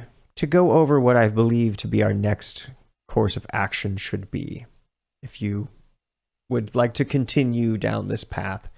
Obviously, you're not required to do so. However, I would very greatly appreciate your help in all of this. I feel that without your help, things will be falling apart quickly, and this little rebellion that has gotten off the ground will quickly fall apart. So, again, I hope you decide to stay. So, again, tomorrow I'll speak to you. Is that? Yes, Beans. I'm sorry, I missed you before. What was that? One other important matter, we discussed the disposition of coffee, and we were successful, and you were going to be helpful in making sure that we could, get coffee moving. She nods and laughs a little bit. She's like, "That is true. How about this? We are already going to be drawing up the paperwork to purchase this establishment from our good friend over here. And, if I'll be so honest, there are so many taverns in this town. There are more than I could probably name, and I could name a lot. But there aren't very many coffee houses either. So perhaps we could change what is on the menu. Would that be something that you'd be interested in? Perhaps a coffee/tea house and alcohol as well. I mean, we're not going to take that off the menu for. As she looks at Therian and Morgan and goes, I wouldn't, say that this is now a dry establishment, if you will. That would be. I feel like the usuals would become upset. But hey, perhaps we could draw in a new clientele, and this establishment could become even more profitable. Would you agree to that? Yes, more profitable, more coffee. Good. Okay, yeah, we'll set something up. We'll absolutely get something along those lines moving. So, Sweet. again, Melody, I do have one more question. ab- Maybe just for my own, to ease my own mind, maybe. Say you give this correspondence to Saxton. Is he going to question how you got it? Are we somehow going to be thrown under the bus? Can we trust that this doesn't come back to us and we will be safe? So, let me explain a little bit of how I have been keeping this rebellion going, because I can tell you, if I weren't involved, things would have fallen apart before they even started. That's usually how these things go. So, what I will be informing Lord Saxton is that my network of spies told me information on Jonathan Graves, and I had to hire some outside contractors to take him out discreetly, and that I have found a new replacement. And she looks at Raymond. I need a new trustworthy person that I can trust to give all the information that is coming in from the rest of the world, and not just some of it like Jonathan was doing. So Saxton will be most pleased. And yes, he will know who you are, but he will think that you're on my side, which you are, but he doesn't realize that we're not exactly on the same side in this. So, Lord Saxton, and I warn you, Lord Saxton may actually request a meeting with the five of you. So,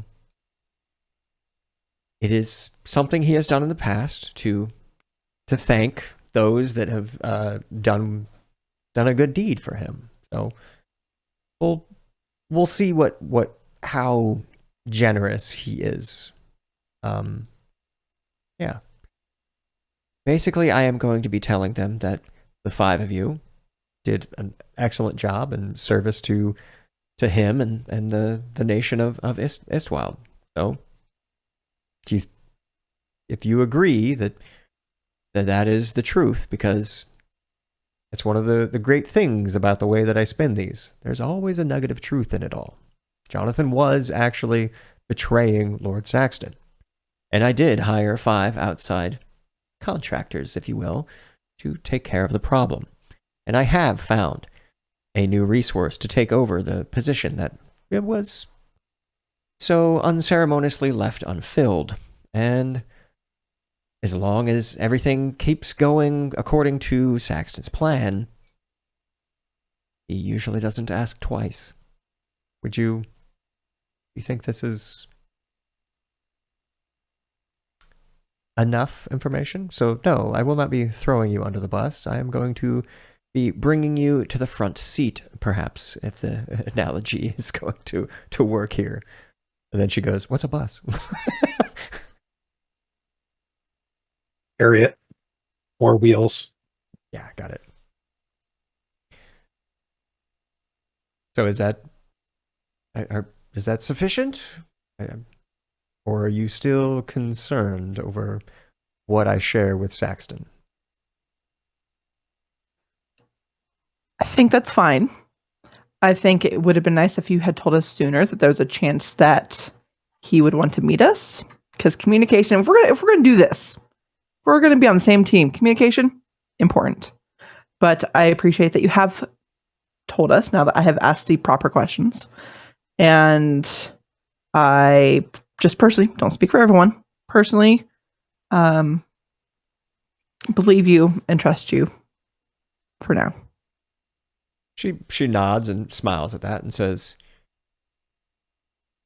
You must understand, when you are in the business of communication like I am, information is often never free. And as many people have come to know me by, a fun little saying that I've said many times in the past.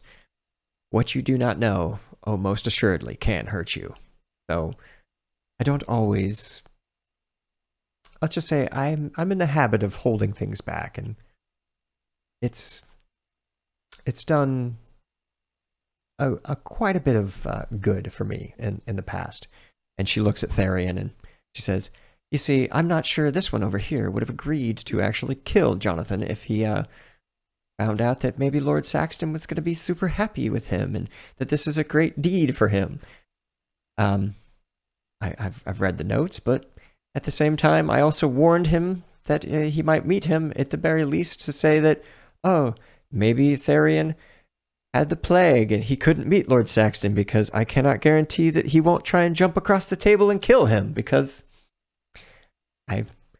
trust me, I work in the information business, so I will communicate everything that is required, nothing more.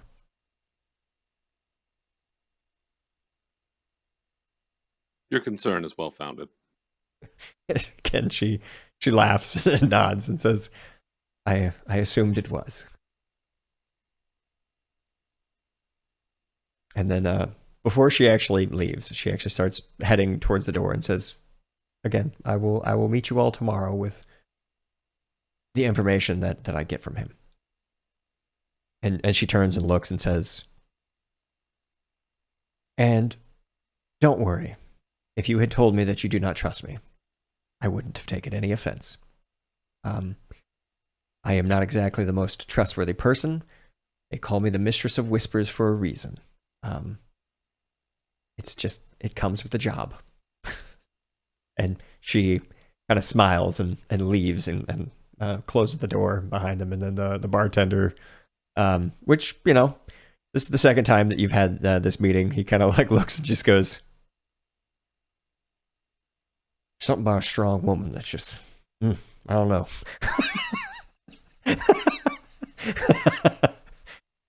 He's a bit of an older gentleman. I don't know. They're probably roughly the same age. He just, some about her. He's just, he's smitten a bit. And also he knows that she could have him killed, so he's not going to say crap.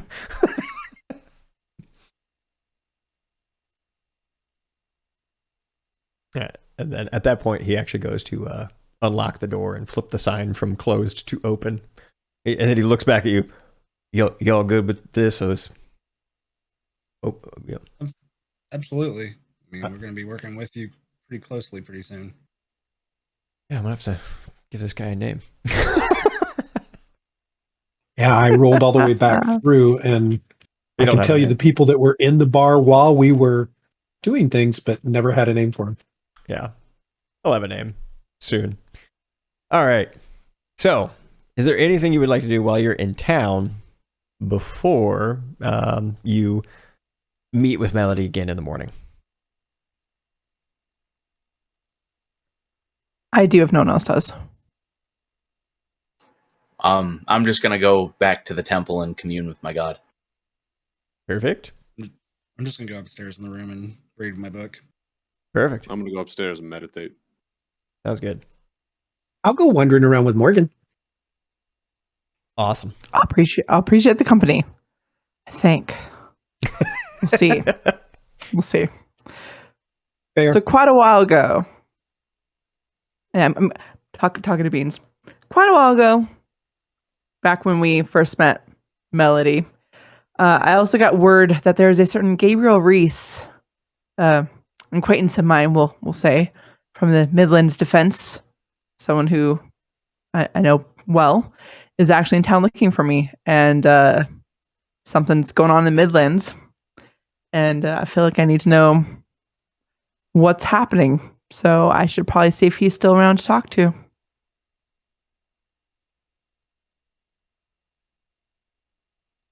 All right. So, only problem that you have there, Morgan, and you do know, is that this is a very large town, and Melody didn't tell you where he was staying. She simply said he is in town and looking for you. But yes, you are correct. We could go back to the guard place because, I mean, you were a guard. I remember when you chased me the first time in the Midlands, so maybe they would have checked around guard shots to see if you took up a job as being a guard. It's possible. Before we do that, Hmm? I'm going to check in with our tavern keep here to see if the name rings a bell or if he has any suggestions on who to talk to for this. All right. So you go talk to him. Man, that will have names shortly. He who shall not be named yet. Yeah, so you're chatting him up, and as you walk over there, he's just going like, Melody Reigns. My goodness. I'm gonna marry that woman one day. Anyway. You keep imagining that. He's like, gotta keep the Yes, dream sir. alive. Gotta keep the dream alive. We all Hey, got our dreams. I won't knock that. I won't knock that. Absolutely. So, now what can I do you there for, Morgan? Did you need another ale? The usual? I probably will later tonight. Maybe a few, but for now. There is an old acquaintance of mine from the Midlands that was trying to get in touch with me, Gabriel Reese. Do you know anything about that? Have you heard anything about that? Do you know who I could potentially talk to that might know where in town Gabriel might be? He blinks a couple times and says, I'd ask Melody. She seems to know everything. Well, that would have been the smart thing to do, but at that point, I'm still fuming and wanting to kill someone that we met earlier today. So I was not thinking clearly. Yeah, I get that. Someone else I could talk to? Well, I mean, it's a big town. I suppose you could talk to Melody in the morning when she shows up. I mean, she was going to come back if I True. was listening. True. Well, I mean, if you just wanted to go poke around and see what's going on, I mean, there's no harm in talking to a couple of them guards. Maybe they'd seen him. I don't know. We might go talk to them. If all else fails, I'll talk to Melody in the morning, but if I can talk to him tonight, I would like that. Prefer that. Yeah, he's like, well, you know what? And before you all scatter off to where you're going, me, who is a man of many names that you will soon come to know, I just gotta say, I'm incredibly grateful that the five of you stumbled in this bar when you did, and I just gotta say, so he pours a couple drinks, well, six actually, one for himself too. He's like, I'd just like to propose a little toast to the six of us, and just say, I never thought that you were gonna bring a woman as amazing as Melody Reigns into this bar, and I just gotta say, if anyone is gonna buy me out, I will. She can buy me out any day, absolutely.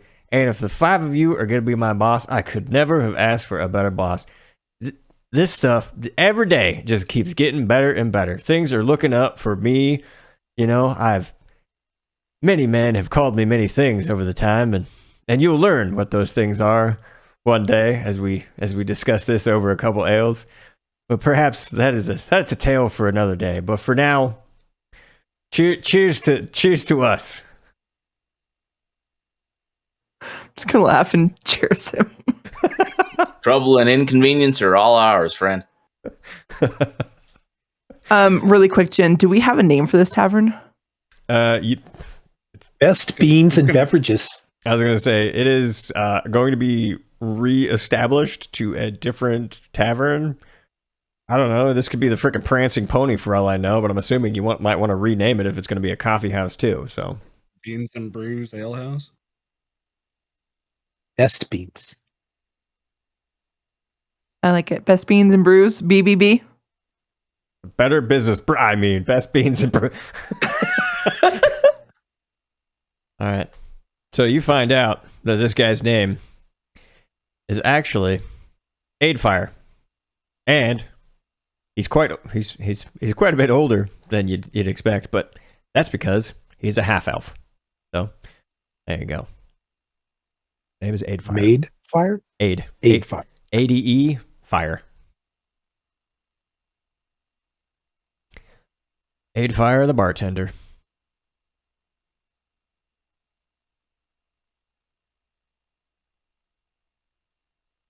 All right.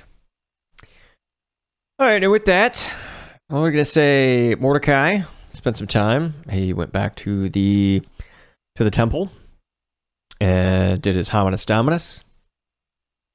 You know, swapped out his spells if he felt like it. Didn't have to, but he could. Did all that good stuff. Said, dear sweet baby Talus, or whatever freaking God's name was, I think. And he's like, how you Talos. doing? All right. Yeah. And then, yeah, that's where you're at. So then no additional information was gathered about the people. That seems to be something that only Melody is aware of, about the other Aarakocra that looks a bit like you, that she had gotten some possible information about. So, all right, let's see. All right, let's say you guys have, finished another long rest. Didn't really matter. No combat or anything. So you're nice and rested. As you were resting, though, let's see. The one funny thing there, I'll just say to Therian, that you did notice, is you had a very vivid dream that night, and it kind of stuck with you.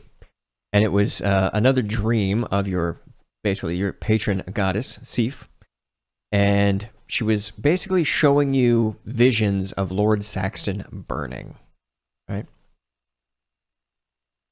So, the one thing that you actually know as part of this, and this, I'll just let you know, this is actually, you'll get this one day, maybe, perhaps, but it is a thing. So you know how you have your Vengeance Paladin, correct? You have your Channel Divinity of where basically you get advantage on attacks whenever you use your Channel Divinity on Vow of Enmity. There it is, your Vow of Enmity. You have a permanent Vow of Enmity on Lord Saxton. It is always up. So if you ever get into a fight with him, you will always have advantage against him. So one thing to keep in mind. So it's like you have this burning hatred and rage, and it is effectively the source of your vengeance. So that's the reason why. Okay. Excellent. So yeah, you're awoken, and when you wake up, you're all nice and refreshed, and you're like normally you would have thought that was like a weird dream, but you kind of wake up and you're kind of like, huh, it's pretty sweet. You're It's like, the best dream I've had that wasn't about a chick in a long time. Pretty sure Aidfire had a vivid dream as well. Yeah. I think it was about a chick. It was.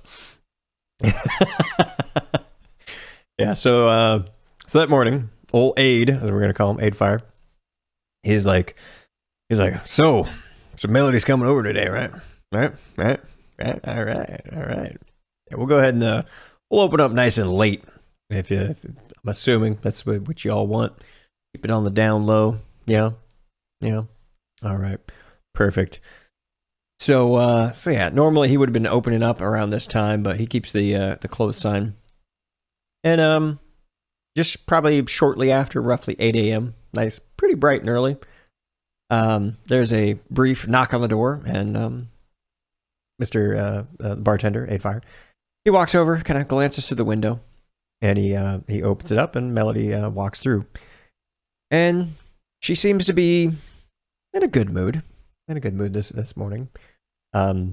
Really, nothing too different from what you're expecting, but she says, all right, well, I guess we can get right down to it. I don't think we have to beat around the bush or go over any pleasantries, but let's just say Lord Saxton was quite pleased, right? So he is very happy that you were able to, as he put it, get rid of that dirty damn traitor, and he was happy that I already filled that position with someone that I trusted, because luckily he still trusts me.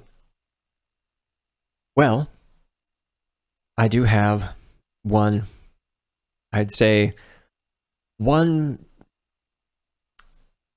task, I'll put it that way, that I would ask you to do.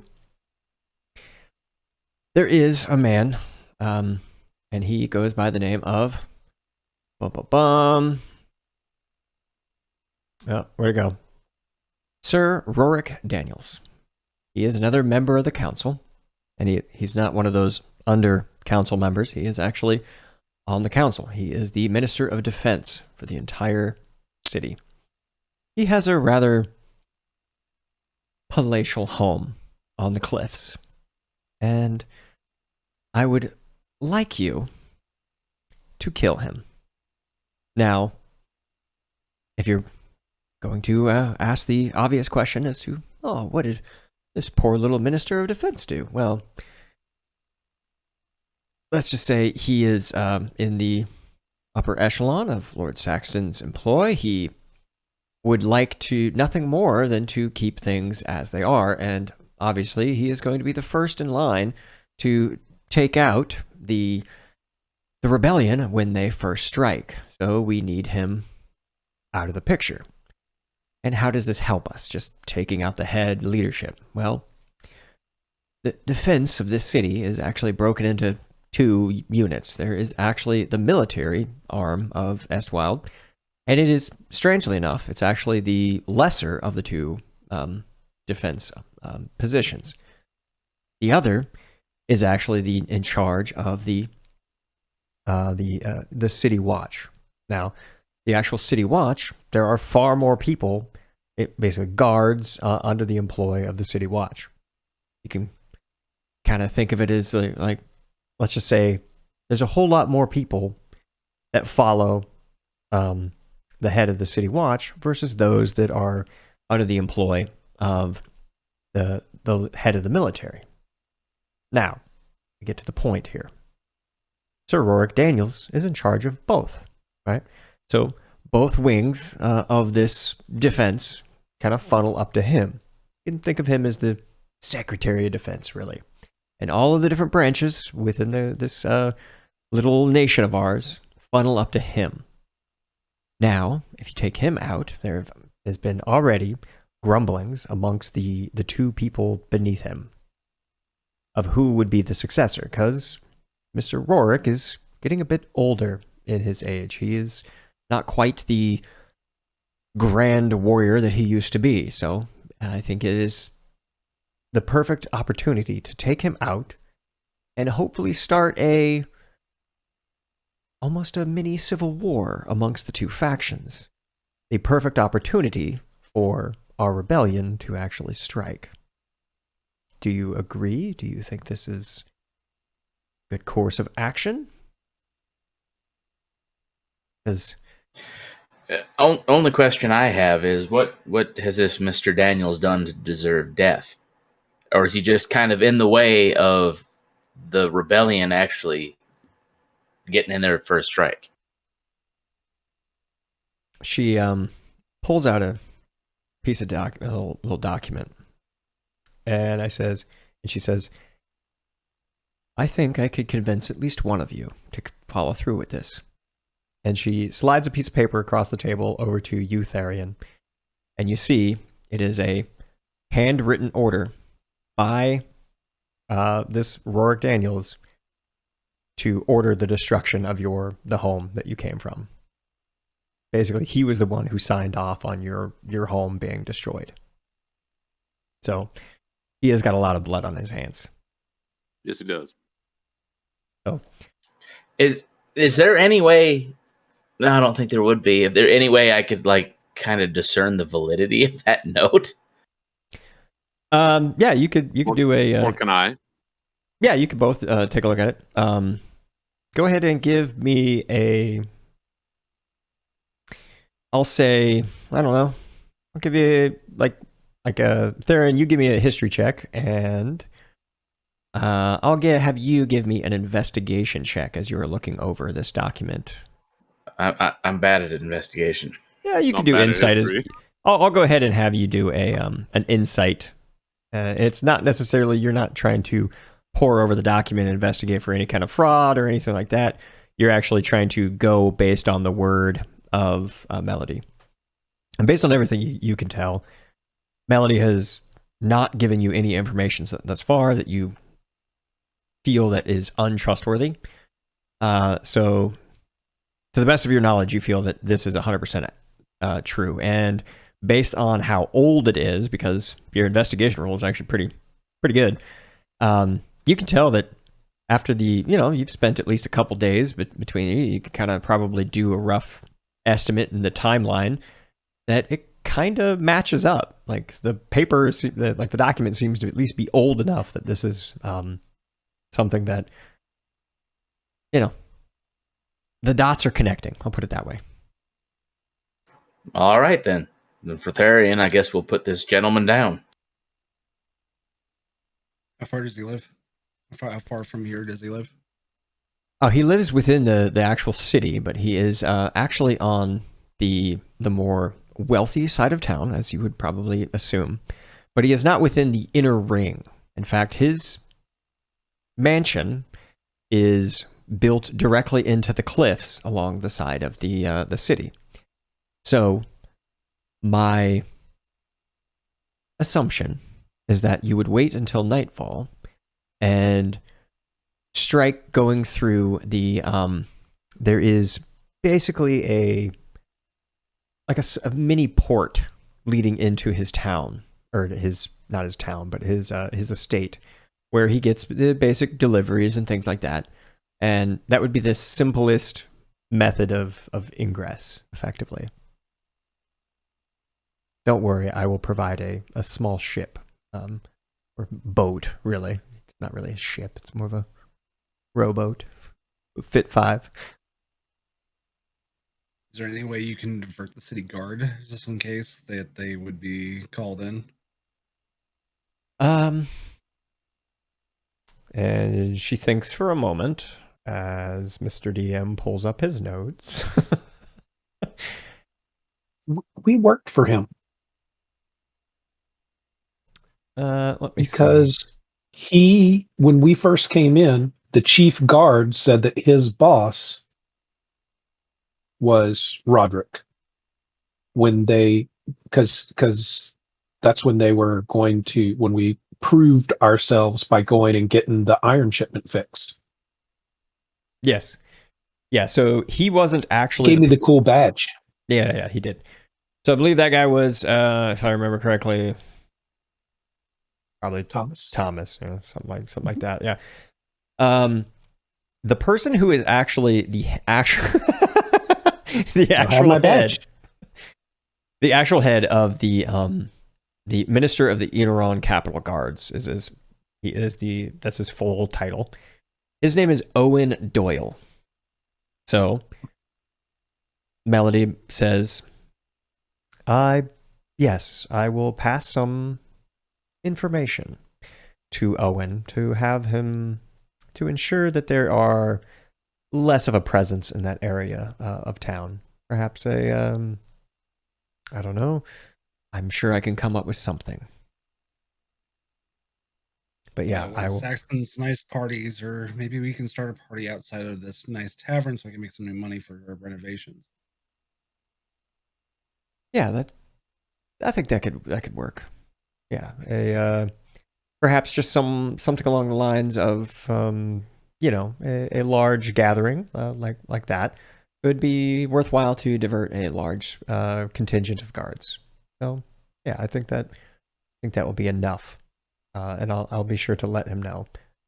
You'll just need to let me know when you feel it is appropriate that you would like to strike. I would encourage you to move with haste, because as you can tell, time is of the essence with everything that is going on. And the one thing that I definitely haven't informed you is that Saxton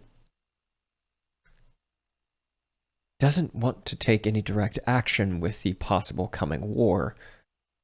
tried to convince him otherwise, but he has basically said, I am an old man.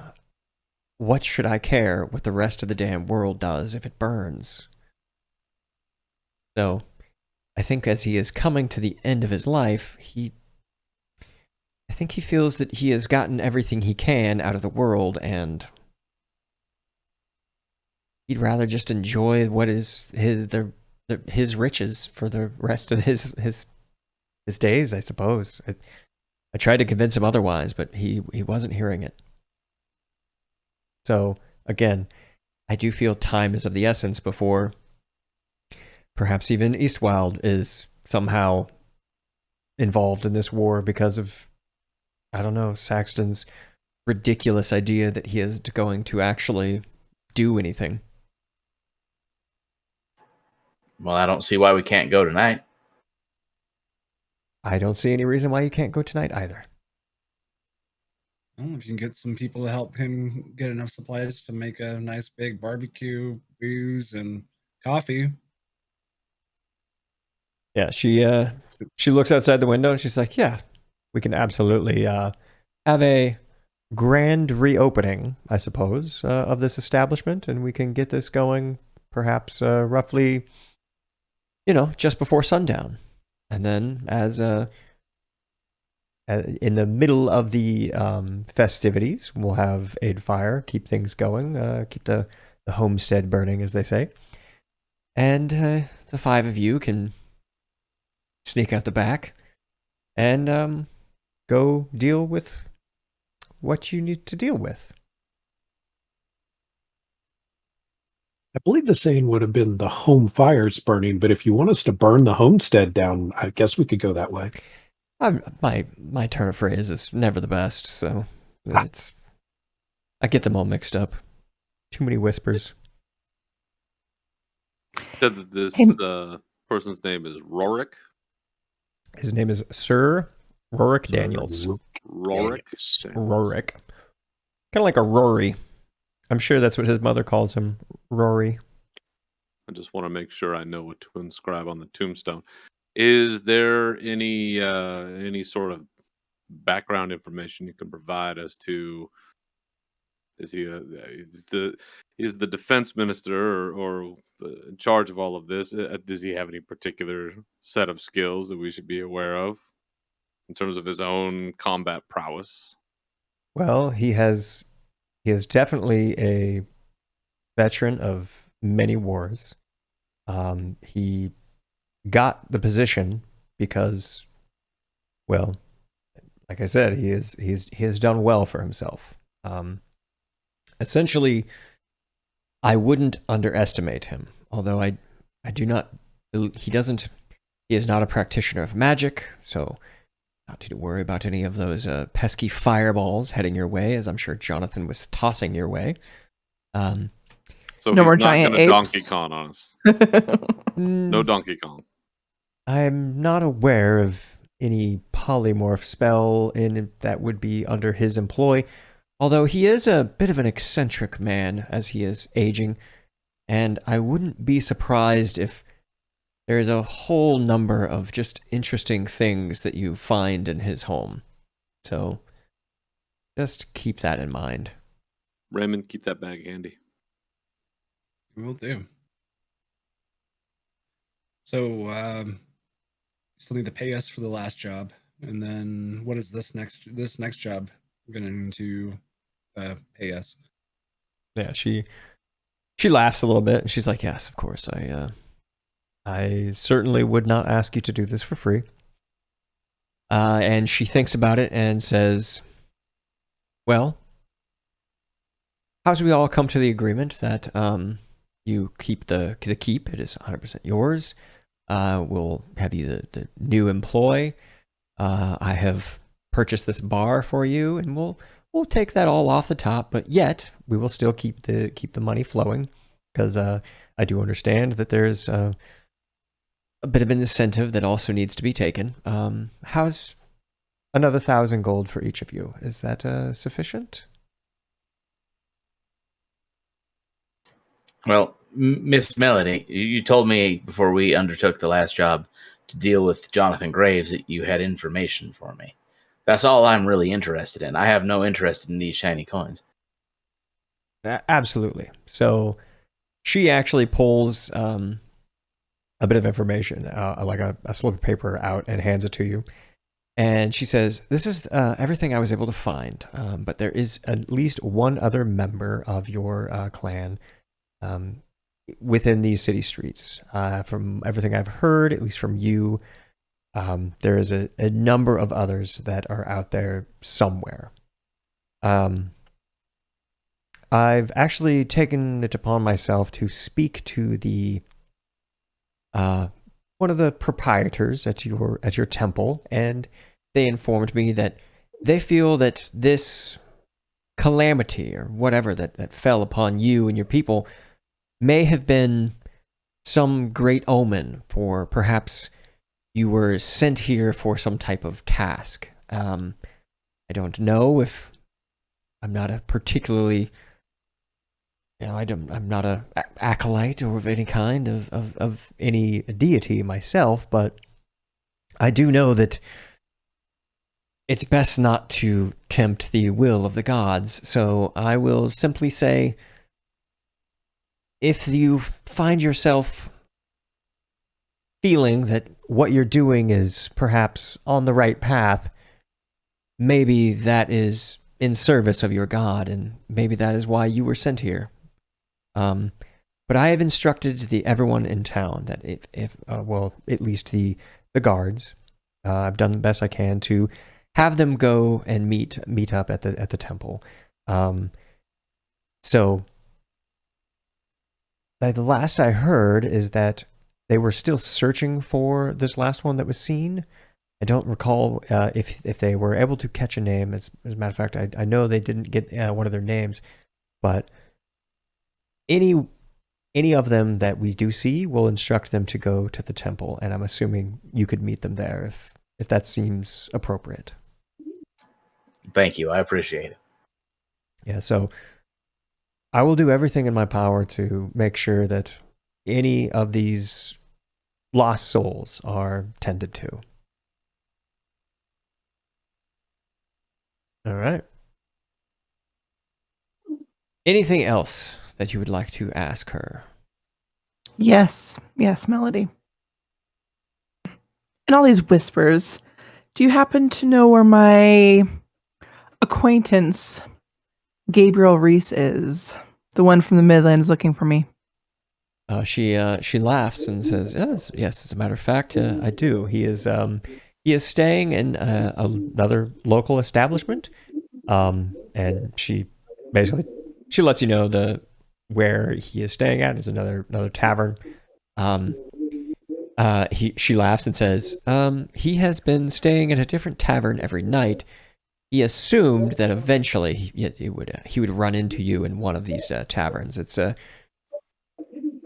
It seemed like a good place to start, as he put it. So, last I heard, he was at the local tavern just down the road, and odds are he was going to bump into this one in a day or two's time. So, if you would like to go speak to him, he's there now, as far as I understand.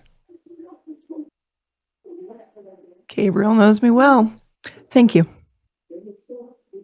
You are most welcome. So again, 1,000 gold, good for everyone. Lots of coffee with that. All right. That is absolutely a lot of coffee. I should be able to drink coffee for free since we own the place now, right? Well, I mean, yes, absolutely. I mean, don't drink your entire stock. I mean, so you gotta be careful about getting high on your own supply. We're gonna run out. Exactly what I was going to say. All right. With that, unless there is any final questions, Melody is going to return back. All right, and so before she leaves, she actually turns and looks at Aidfire, and Aidfire is obviously, he's like, yeah, anything for you, anything. And she's like, oh, if you absolutely could be a dear, perhaps put out some flyers, some anything. Just go speak to one of my associates down the way, and they can provide any resources that you may need. But I think going to have a bit of a celebration here tonight. So please, if you can. And he doesn't actually say anything. He's just kind of like mouth open, like like absolutely. And she just smiles and laughs and exits the establishment. And he's like, well, I got a party to throw. Did anyone want to give me a hand, or y'all gotta get the killing on or something?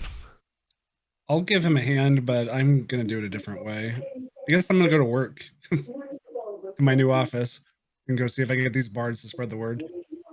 Okay. Yeah.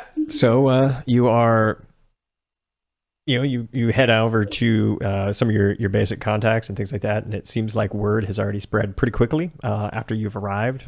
Melody is very much on top of that, and one of the main handlers that you've been working with when you walk in this time, he's like you son of a bitch. Like, I don't know how you managed to get this job so early on, but congratulations are in order, I suppose, boss. I'll shrug and keep walking. Yeah, so you do have a little bit of an office set up in the city. It's actually not far from where you would assume Melody's kind of like establishment is. So it's one of those, So she actually lives quite close to where the setup is, just for convenience purposes, since that's one of the main things that she does is operate in information. And there you go. You got yourself a whole office, and it is very garish and kind of like the decor is very much, it just screams Jonathan Graves, I'm an asshole. So you can probably swap that out if you'd like. It's all good. Do I have a secretary? You do actually. She is able to acquire one. And her name is Millie. Millie, can you get all of my bards that are in the city to report in the next hour? And I'm also just gonna burn all this furniture.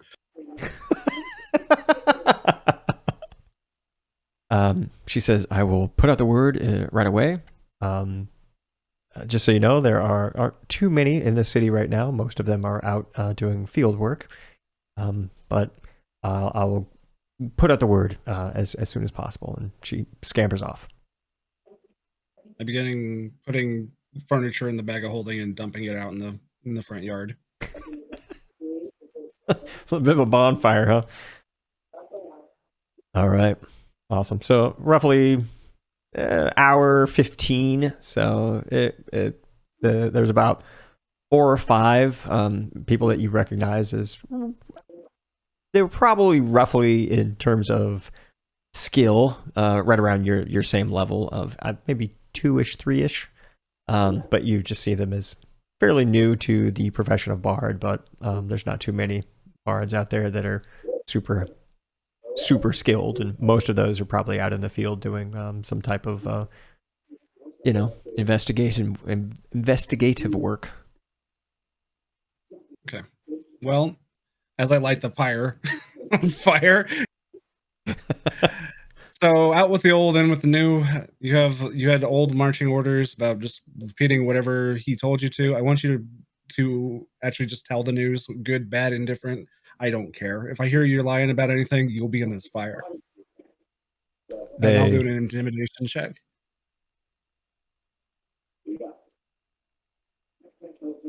Yeah. So they're not like, shitting their pants or something, but they nod and they're like, absolutely. We will, anything we hear, any news we receive, you'll hear it. Good. Also, there's a party tonight, and they would like you to spread the word. You will be compensated for spreading the word. I want high town, low town, I don't care who. Yeah. So yeah, they grab all the details and they start putting together. One of them actually starts like basically, using some of their skills and magic and things like that to print out as many effectively flyers as possible and things like that to start spreading the word, and they start running around and spreading it. So Also, if you want to do a little competition to bring in a little bit more exciting, go for it. And the winner will get, I'll figure out a stipend for the winner. How about 200 gold? yeah, with that amount of gold that was offered to them, they're like, absolutely, and they're gonna try and do their best to see who can get the most people there. Excellent. I'll see you tomorrow. All right, so they run off. They're doing all their thing. They're trying to stir up the word, and yeah, the word is stirred. They managed to, between what Melody was putting out there, all the work that Aidfire was doing in the bar and getting all the preparations and going out to the market and buying up as much as possible for this grand reopening, under new management kind of party. He's hard at work trying to come up with like any kind of deals, like first drinks free and kind of thing. So anything to attract as many people there as possible, and it goes off without a hitch. And as you notice, there's a line that's like kind of almost wrapping around the door to the establishment, and there is a sizable guard presence outside as the sun is starting to set. So it looks like all the word has been spread successfully. Okay. I'll go back to the rest of the group. Oh, and beans, you did hear that Melody was able to procure some of the best beans in the city. So it's not just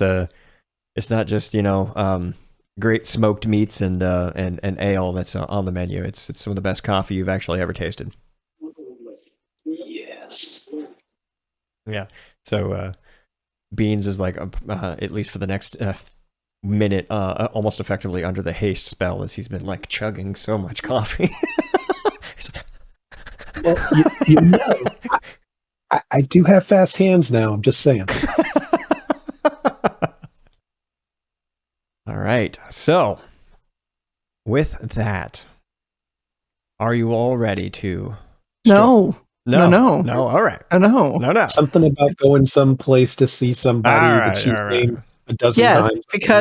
Because while Raymond was off doing his bar thing, I would have gone to find Gabriel. Absolutely. So rewind time for just a little bit before the party kicked off.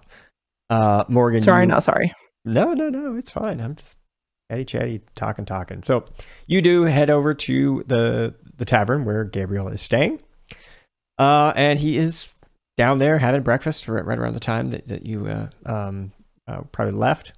And yeah, he is super happy to see you. And he's like, holy shit. Never thought I'd see you again there, Morgan. I mean, you thought you were going to go out there and save the damn town and figure out how to... I want to learn how to run a government. But I just figured you were going to show up and get yourself killed. But here you are, kicking ass and taking names from what I hear. So... Do you doubt my skills? Some of those skills you helped train me in, and you're doubting them? I mean, absolutely, I was doubting you. I mean, you're basically saying, I'm going to save the Midlands, and I'm going to fix all the problems, and it's great. I mean, yeah, I'm in part of the Midland Defense Company, but I don't believe in fairy tales either, so... I mean, I'm not going to sit here and say that I've saved the Midlands. I might be in the process of keeping more harm from the Midlands at present time. Oh, excellent. So you're gonna fix it all. Good to hear. Well, I'm sure you're not here to just hear me babble on about how you're making a mistake and this and that, because I don't think you're making a mistake. You know what you're doing. I just had to give you a hard time. But I expected to. It's all right. Yeah. So no, I was sent here to see if you basically how you were doing, and the one thing that I needed to let you know is that well, your grandmother, she's not doing too well, and she wanted me to give you this. And it's actually just a small parcel of kind of like family keepsakes and things like that. And within it, you see a small carving that is basically of you know it as one of the like dwarven heritage pieces. It's like, you know, the part of the family that you've kind of come to know and appreciate. You know, you're not exactly a full-blooded dwarven yourself. You're, you know, much more take after your parents and things like that, but you've always appreciated that side of your family. So, and he just and Gabriel just looks at you and says, don't worry about her. I think she's just an overabundance of caution, and she just wanted you to have this in case anything does happen to you, in case anything happens to her before you manage to get home. So she just wants to know that, well, it's going to sound sappy, but she just wants you to know that she loves you and she knows that you're doing a fantastic job out there and that she's proud of you. So at this point, I'm going to try to be my eyes are going to be watering up, and I'm just going to be trying to, you know, avoid eye contact, not, you know, try not to show all the tears welling up in my eyes. Mm-hmm. Mm-hmm. Okay. And is she is she being dramatic, or is she not long for this world? Well, I never know what's really going on in anyone's mind, but I can assure you, she's gonna pull through. She'll be fine. I don't see any reason why you need to be rushing home or anything like that to see her. I think if anything, she just wanted you to have this to always remind you of home, regardless of where your travels take you. Now, one thing you do notice is that when you are holding on to the small carving, you almost feel like there's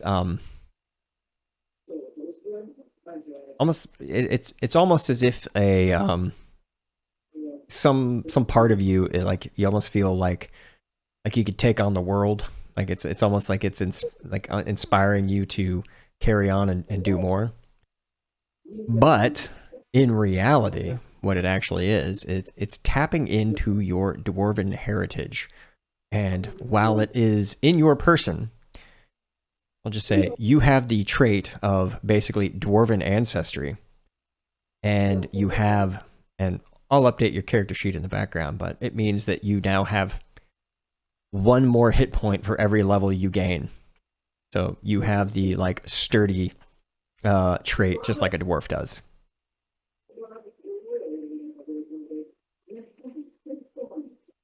Yeah. She was just basically, you could kind of think of it as she was looking out for you. But yeah. Well, wow. Yeah, I'll fix your character sheet in the background, but yeah, you you now are officially kind of half dwarven.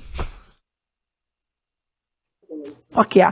Okay, so at this point, I'm gonna be probably, I'm gonna feel all that, but I'm also gonna be have some emotions, and look at Gabriel, say thank you for giving this to me. This means far more than you realize.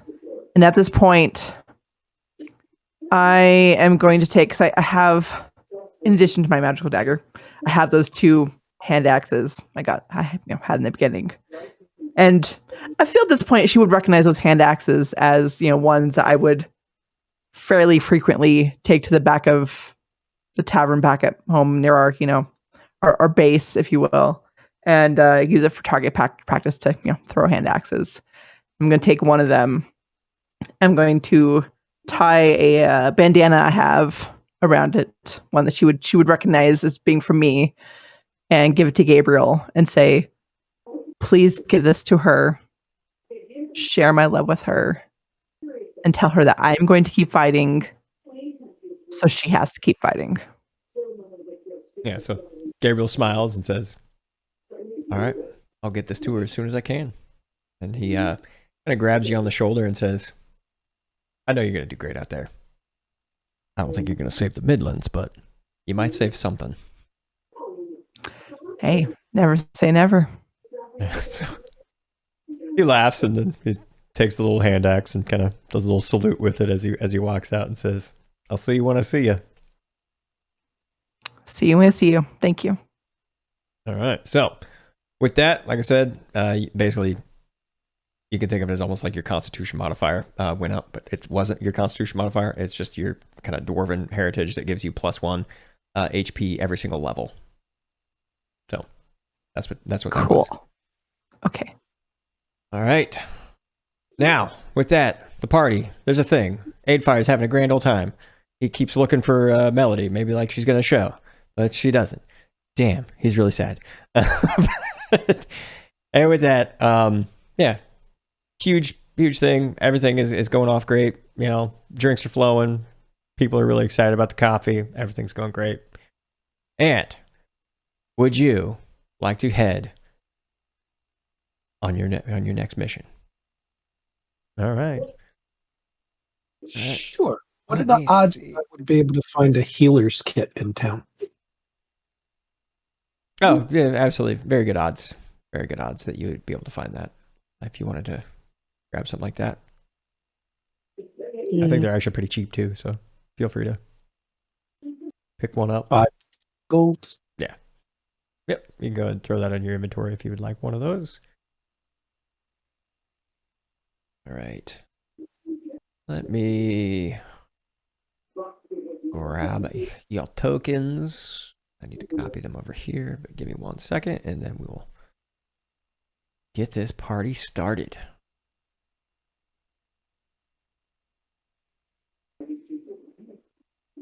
That is the most up-to-date version. Copy that, and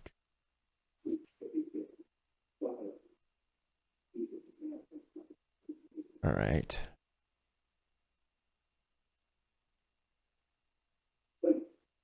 Second, just checking things. All right. And here we go. All right, so you didn't actually start here. I actually have you kind of just thrown roughly in a mix here, but technically, if you were following the instructions from Melody, let's see, let me go ahead and... Where's our boat? Yeah, there's no boat. You can pretend there's a boat. A little boat icon. We'll just say you have a boat. All right, but let's go ahead and start revealing some areas. It's a game of imagination. All right, so that is the basically that's the path that Melody was telling you to take, and I'm assuming that's where you're gonna go. Yeah, baby. My headphones go flying off the place.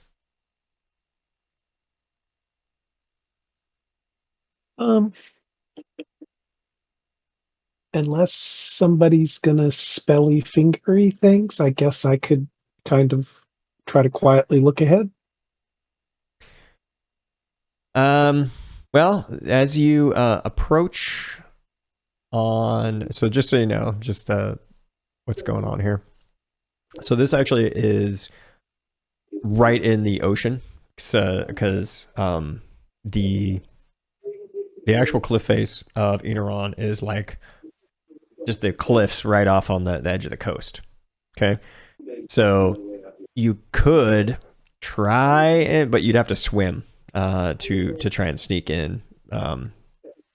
Otherwise, you're just gonna roll in on the boat if that's what you wanted to do. What we were supposed to do. That was the plot given to us by Whisper Lady. That was her best advice, because the rest of the place is locked up pretty tight, and this was like the only way that she knew of that you could get in rather So directly. okay, so question is, do the boats dock out here or do they go inside here? They actually can go up inside here. I'll just reveal a little bit more. And there you go. There's actually kind of a landing in there where you can kind of pull up your boat and then step right off. So it's almost like I said, this is where like he gets his shipments and deliveries and things like that in from his, because he does like she said, he has very eccentric taste. My imagination, or is this darker? Oh yeah, that's the walls. Okay. Yeah, there you go. That is the walls of the little tunnel that leads into the house. Okay. Yeah, there we go. Like I said, built right into the cliff face. See? There you go. All right. Go team. Where are we going? All right. You can How go. are we going? Here, I'll go ahead and reveal some more. It sounds like you just want to go right in. And Well, Yeah. I guess the question is, sure. is all of this into a cliff? Like, is this a tunnel? Or Yes. is this... Okay. Yeah, like if you zoom way out, whoa, let's screw that up. Yeah, we're out on the edge of the cut. Okay, got it. All right. Yeah, like if you take a look, it's like I said, it's built right into the cliff face. I was just thinking we would have an aerial view, but not if it's in a cave. Nope. Sorry. I built this to prevent flying from allowing you to cheat. How dare you?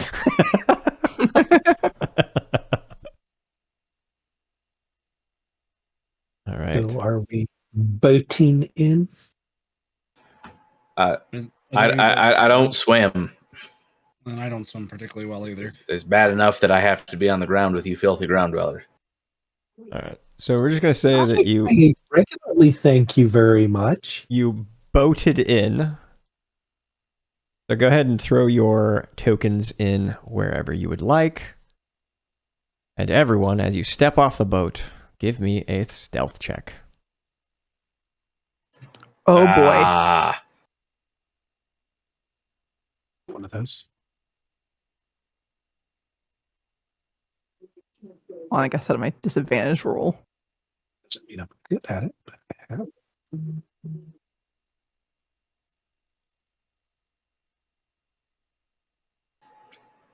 surprisingly, the plate wielders weren't exactly the worst.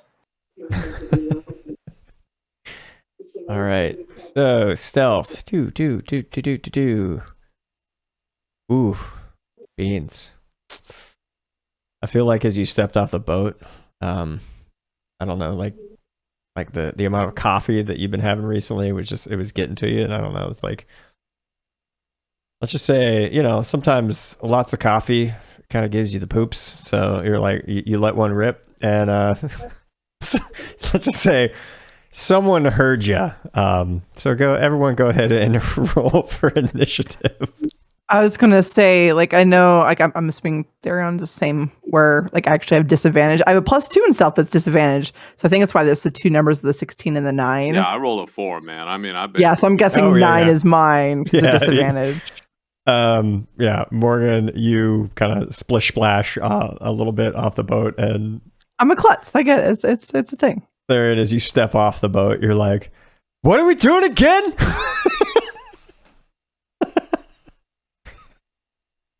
All right, so here we go. Let's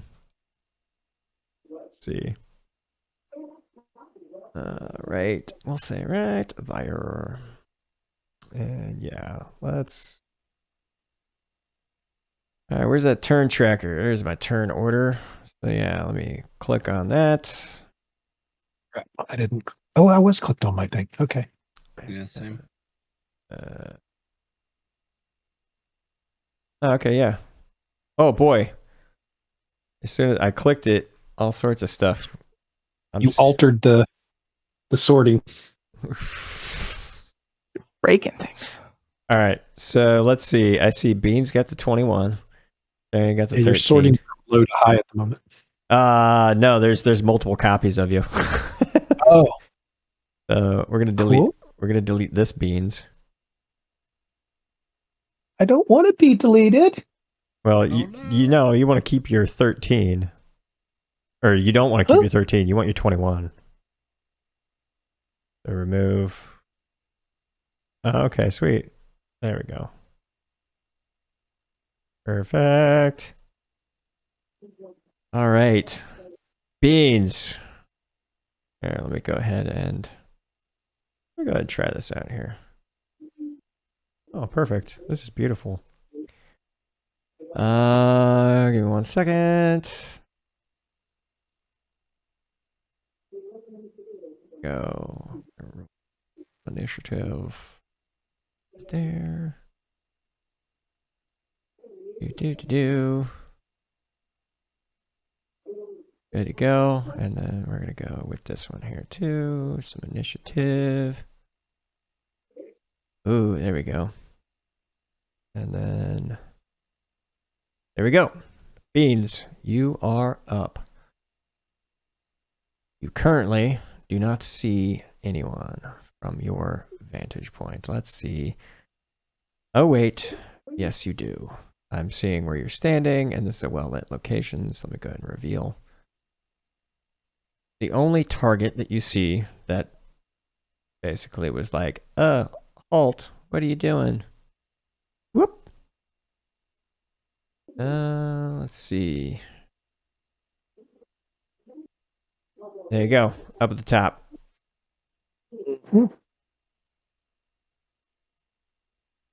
Okay, yeah. So, good. The scout did appear in the turn order. They popped in.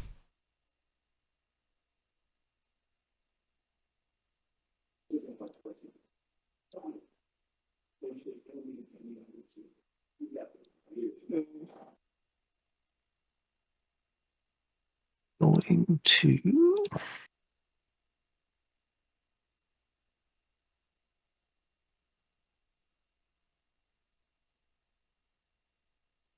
You'd see down here.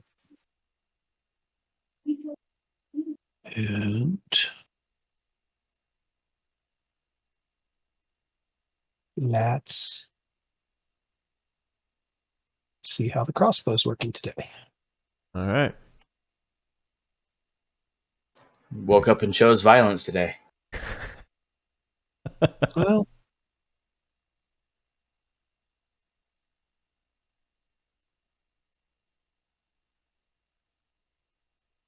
There we go. Let's see. What did you actually roll? Oh, there was a 19. Oh yeah, that definitely hit. All right, go ahead and roll your damage.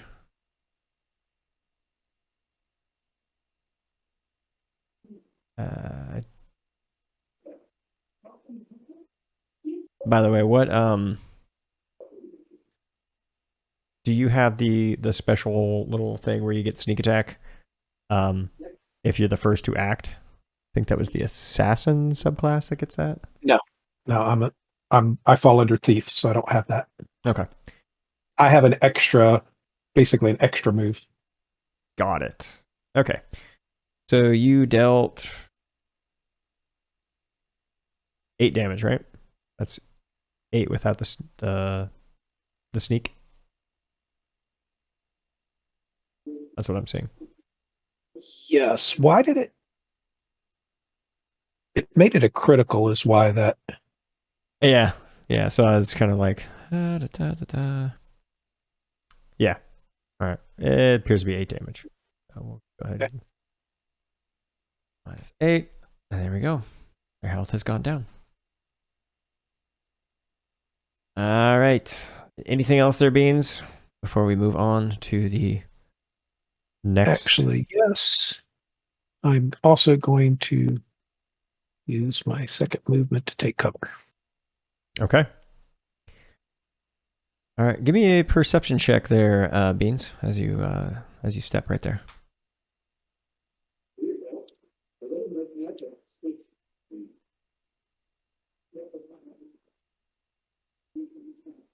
All right. Nothing seems out of the ordinary. Okay, here we go. Next up, at this point, you suddenly notice something very strange happening. And Morgan, you will be the first to notice this. The statue that you see next to you suddenly comes alive. And Mordecai, the statue kind of to the north, also comes alive. And see here, let's go ahead. Go. It's going to step forward and make an attack against you, Morgan. I have a quick question. Yeah. Okay. Because I'm a noob. When do I use reactions? It is between your turns. So, for example, if there is something that pops up that says whenever, like, if you're the target of an attack, you can do that now, right? Because you're about to be attacked. Or when a creature I see moves into reach of me within my way. Wow, yes. words. When he gets into reach of me. Yes, that reaction has just been triggered. A target has walked into your reach. So do I say I'm going to use my reaction before he attacks or after he attacks? Since the trigger is when it walks in, it would be before it attacks. Hey, I'm going to use a reaction. There you go. And when my superiority die, now that I can do that for my maneuver's brace, can I link the thingy? Yeah. Your battle master. Oh, there you go. That's what I'm doing. Actually, spirit I make one attack against the creature using the weapon. If the attack hits, add the spirited die to the weapons. Oh yeah, perfect. Okay, so that's the superiority die. Yes. I'm assuming that's what I roll. That seems awful high for a superiority die, but anyway. Oh yeah, because that's a D. Well, I'm a little confused by that because I have 4 superiority die slots. Yeah, you spend 1. You would roll 1 d8 at a time, not all 4 of them. Well, I just pushed the button. I don't know, man.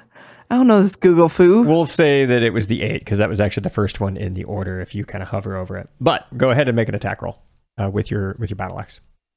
So first, you got to make an attack roll. See if it hits. Sorry, it does not hit.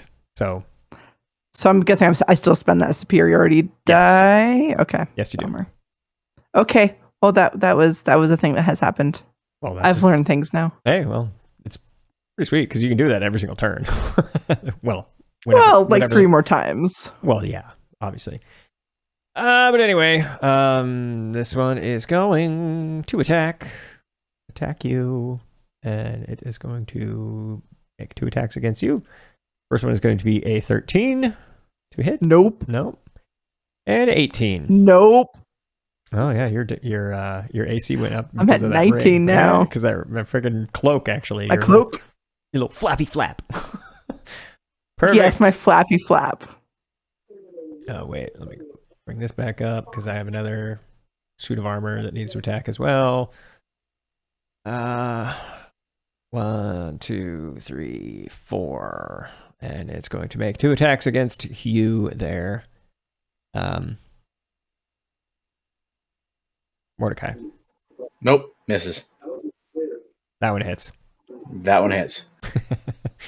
Luckily, that crit was only 5 damage. I'm going to use Wrath of the Storm. Yeah, you are. All right. Nice little chunk of damage. Look at that. Boom. It kind of, since it is literally just an animated suit of armor that kind of walked up and started attacking you. All right, that is their turn. Morgan, you are up. I'm going to be really pissed that my battle axe missed the first time, so I'm going to try that again. You're going to try that like so many more times? At least so many more times. Twice. What the actual fuck? Do it again. Seriously? Harder to hit, you have more hit points. It doesn't mean you swing better. I guess. That's supposed to be a magical axe. That battle axe does not feel magical right now. My offhand feels That great, one but feels great though. So good. Roll that beautiful bean footage. I apologize for the swearing. And you get that full 10 damage, like we said, because, like I said, I forgot that you had that feat, I believe. I forgot to. It. So, boom. You smacked him. That was your... And I'm assuming you don't want to move, because that would provoke an opportunity attack. So, Staying right here. Raymond, you're up. I'm going to go ahead and make a rapier attack. Rapier. Bow, bow, bow.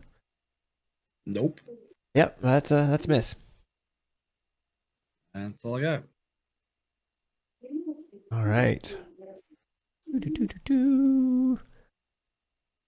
Next up, the old scout. So it doesn't like the fact that it got, a cap in its ass from old beans, but you're hiding now. So Shot in the throat. it's a little throaty. It's like. All right, it is going to make. Let's see. The old scout is going to make 2 longbow attacks against. I'm going to say Mordecai. There's your first one. It's a no. Second one, also a no. And then it's going to whoop, whoop, whoop, whoop. Back up. Therein, you're up. Okay. Let's see. I guess it's time to do this dance. We're gonna go help out Morgan here because that seems to be right in the closest spot here. So as I see this going on, I pull out my sword because this is a bonus action, so I have to make sure that I take this bonus action and I speak the command word to my sword that only I know, and it erupts with flame. Assuming it's And flame what? on. Flame. It's one word. It's one word, but I can't tell you what it is because I haven't thought of it. But I can't tell you what it is yet. It's like one word. Just like It's a me and the secret. bartender. Yeah, I get it. I understand. Yeah, exactly. My sword, Scotty Too Hottie. And I pull out the sword, it erupts in flame. I rush on over, help out Morgan, and we're going to see if I can actually do anything. Let's go. Fuck. That's a no. All right, bonus action, move thing. Mordecai, you're up. Unless they're in, you got like a super secret action that you want to take. I took my bonus action to go Yeah, all you flame did. on. So All that's right, it. there it is. Mordecai, you're up. I am going to cast Shatter Yeah, you right are. here. It's not working. Well, whatever. Right there? There we go. Yeah, right there. Why isn't my ping working anymore? I don't know. Why aren't your ping working? Ping, ping. All Right here. So is I'm gonna that cast Shatter? Is it 10 or 20 foot radius? I think it's 10 foot. 10 foot. All So right. that way I hit the armor and nobody else. And I'm going to go ahead and expend my Channel Divinity to maximize damage. All right. So it takes 24 points of damage. Is there a... Is it- Oh, yeah. It's, Save. I'm trying to find it. Give me just a sec. Yeah, what kind of save? Um, I think right that's a dex. Oh, yeah, dex. No, con save. All it right. gets disadvantage because it's made out of metal. Oh, okay. Let's roll again. It fails. But guess what? Boom. Let's see. Boom, and then reappeared. Look at that. Boom. Just making sure that wasn't the one that the turn order was attached to. It wasn't. It's back. Boom. Come up Poof. and hit me with your damn sword. I'll show you. Actually, it doesn't have a sword. It was just smacking you with its armored fist. hit me with your whatever. I don't care. It Hit was, me. it was going. Take that. Man. All right, so that's a thing. Did you have any bonus actions or anything you want to do? Or move? My movement, I'm going to go hide. Perfect. You're hiding. Yep. I like it. All right. So next up, and at this point, you'll now see why there was a perception check there, Beans. And I apologize now, but it has to be done.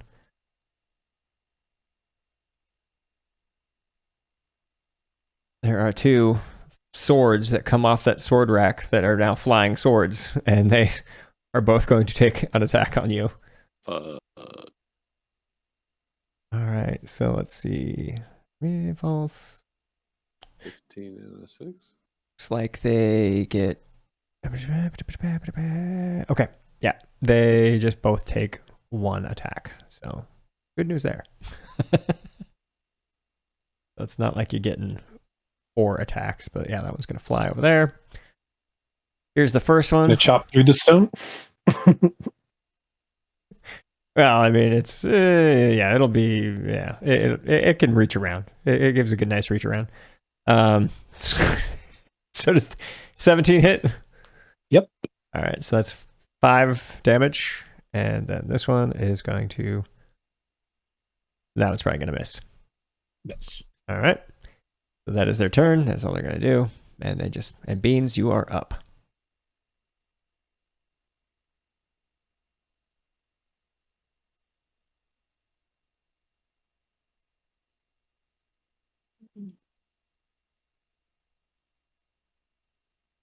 Okay. That worked. All right. Well, first I'll disengage, which is just part of me being me. Feels And right. then 5, 10, 15, 20. All right. What do I see? Oh, from there? Yeah, let's go ahead and heal some stuff. Let's go. From there, you would see about like that. Yeah, that's about all you'd see.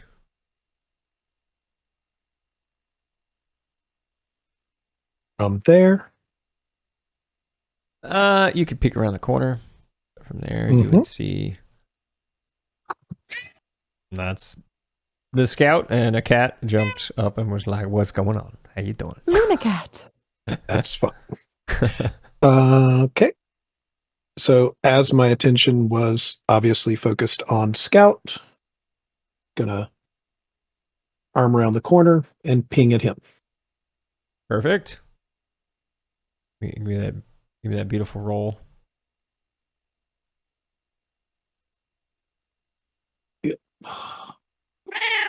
Yes. Boom. That's gonna hit. See that damage.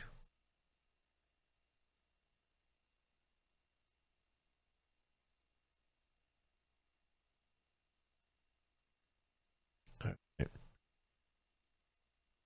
Piercing damage total 7. Boom. Still alive, but not looking good. Once.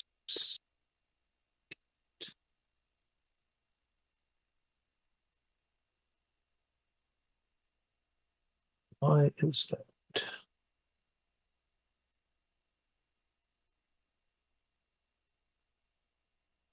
All my notes on sneak attack disappeared.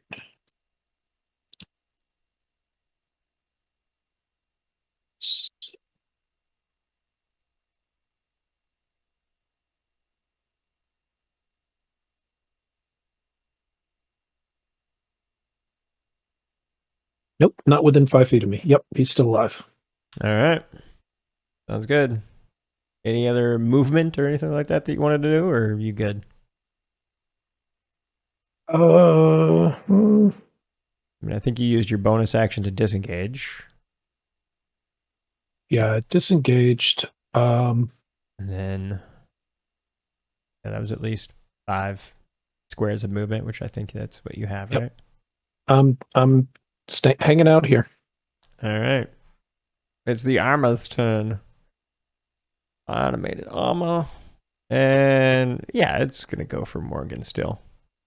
Pew. Pew. Looks like one of those hit. Yep, 7 damage. Morgan, you're up. Okay.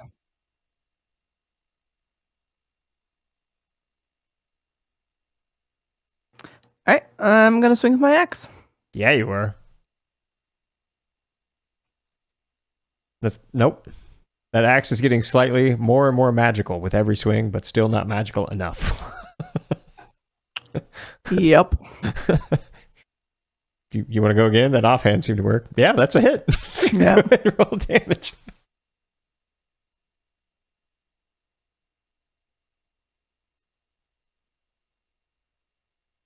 And skadoosh. -9. Boom. Oh, that was... I'm gonna hold that. Okay. I'll call that good. All right. Raymond, you got another suit of animated armor nearby, and you now see 2 swords kind of flying in the air. What do you do? Apparently missed one of the swords. All right. Would you like to move? No, I guess I'll use my bardic inspiration to see if I can give everybody within earshot inspiration. Yeah, you got to choose at least one person to pass that die on to. Oh, it's up to you. Let's give it to Morgan because she's missing. All right. You got this, Morgan. Might need that. All right. Bardic inspiration. So yeah, you can add, I believe, is a 1d6 at your level. 1d6. Yeah, 1d6 to an attack or a save or an ability check, but for you it's mostly going to be an attack or a save. Let's see. Scout's turn. Yeah. Scout's turn. 1, 2, 3, 4, 5. And then it's going to pop off. Pew pew. That's on you, Beans. That's 9 damage. And 1 more attack. I think a 14 misses. 14 is what I have, so. Oh, so that's It's a hit. 15 to hit me. Oh, No, okay. needs 15. Ah, got it. 15. So there you go. Then you take 9 and you are good. And that is the scout's turn. As it's going like, as it is attempting to run away. Therian, you are up. Go down to see what Therian's up to. Question for you, Mhm. Overlord. It's more of a semantic question. Is this animated armor considered a creature? So if something says you can choose a creature. Yeah, it's a creature. Is that, Yep, that it's a creature. All right, so I will choose that creature for my Vow of Enmity. All right, you got advantage on it now. Yeah, so we're gonna start swinging. We'll see what we can do here. Okay. I'll take that. Yeah, the 22 hits. Go ahead Yeah. and go and roll your damage. All right, let's do it. Like, so what is that? 1d8 plus 5 equals. Oh, so you rolled a 6, slashing one-handed. So 7. Okay. I'm not seeing any fire damage since you lit it up, so you're gonna need a 2d6 as well on top of that.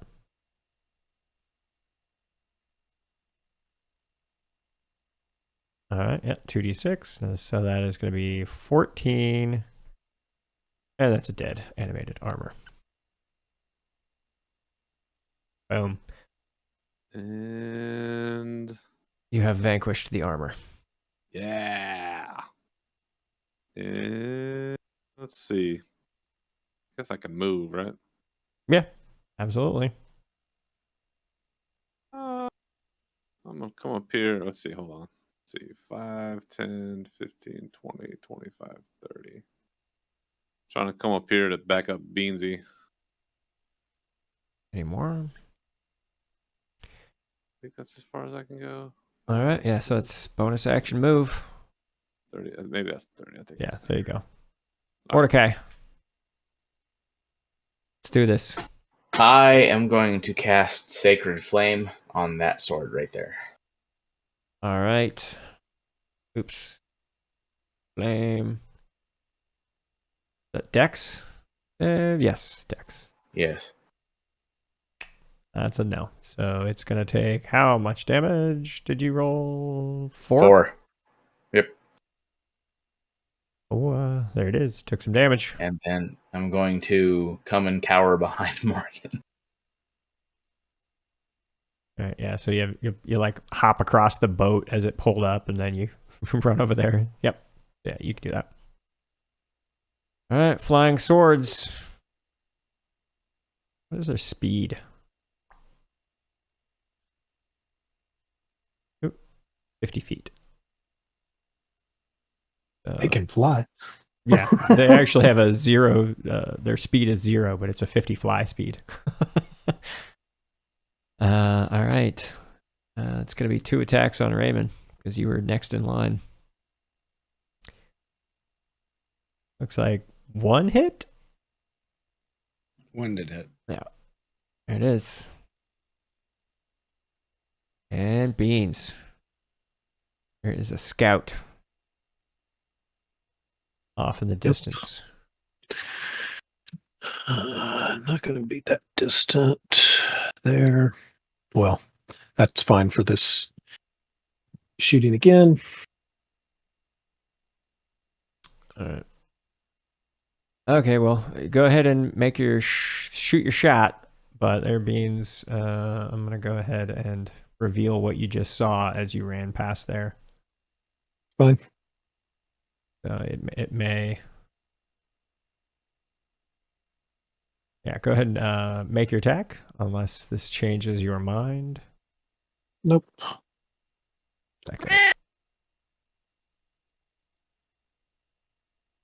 All right, that looks like that's going to be a miss. Yep. Yeah.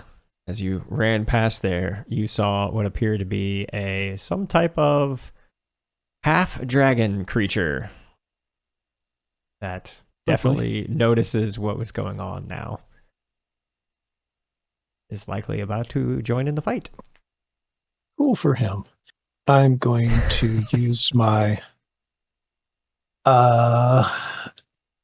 my cunning action to step into the corner and hide myself. All right. And give me a stealth check. Okay. All right, let's see. What is their passive perception? All right. And double check. Okay. Sounds good.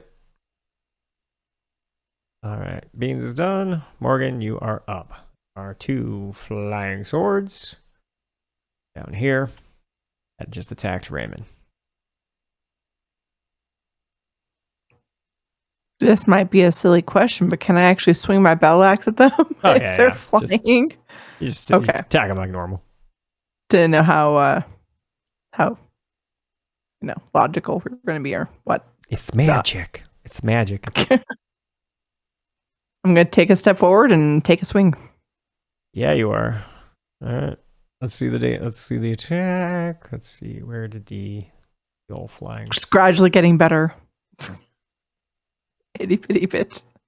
Oh. It's an unfamiliar weapon. Nope. There we go. Flying sword. What the heck is their AC? Open up, you. Sorry, that is a miss. Good. Roll again if you want to go offhand. That is a hit. My offhand and I are friends, I guess. All right. And you dished out 8 damage. Freaking buzzsaw over here. All right. Raymond. You got some swords up in your face.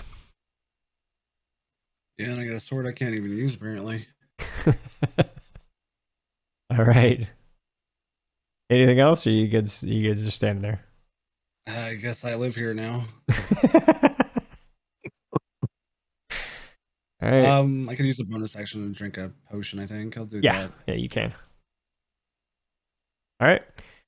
While you're doing that, the scout is going to run around the corner. Sorry to say, Beans, their passive perception is 15, so it was able to beat your stealth check. You know, they're good at keeping an eye out. Let's see. And from here, it's going to pop off. Nope, that's a miss. Good. And sorry, I just saw damage. well, the second one is only 3 damage, so you are still alive. And the scout curses under its breath as it actually is going to run back that way. All right. So yeah, that's what happened there. And then there. See, 1, 2, 3, 4, 5, 6. And Your scout went 35 feet. He's got 1, 2, 3, 4. Yeah, they were here, so that was 5, 10, 15, 20, 25, 30. So yeah, they went 30. Yeah, they stopped there. So that is, let me see, what is, double check their movement. Movement is 30 feet. Well, from this direction, he is going to see you now that the scout basically pointed you out. And he is going to breathe fire in your direction. So give me a DC 15 save, but unless you have evasion, you're going to take at least 1 damage. So, which I don't think you have evasion yet, do you? no. Okay. All right. So yeah, you'll be taking. Yeah, go ahead and roll your roll your save.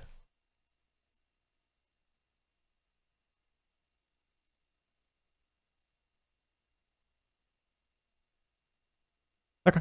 Yeah, you made it. So you only took half. So that was going to be 12 damage. So you're not dead. And there you go. That is their turn. Therian, but you are unconscious. So we'll have to. Yeah. Bad news. All right. We are going to. I want to see. When I use. Okay, there it is. Okay, yep. Okay, bonus action. Got it. Okay. Crap. All right, let's see. 5. Hold on. 5, 10, 15, 20, 25. I'm going to rush up to Beans. I'm going to feel our connected power through caffeine. And I am going to just blow my whole load here and give him 15 points of health back with my lay on hands. Okay. All right, and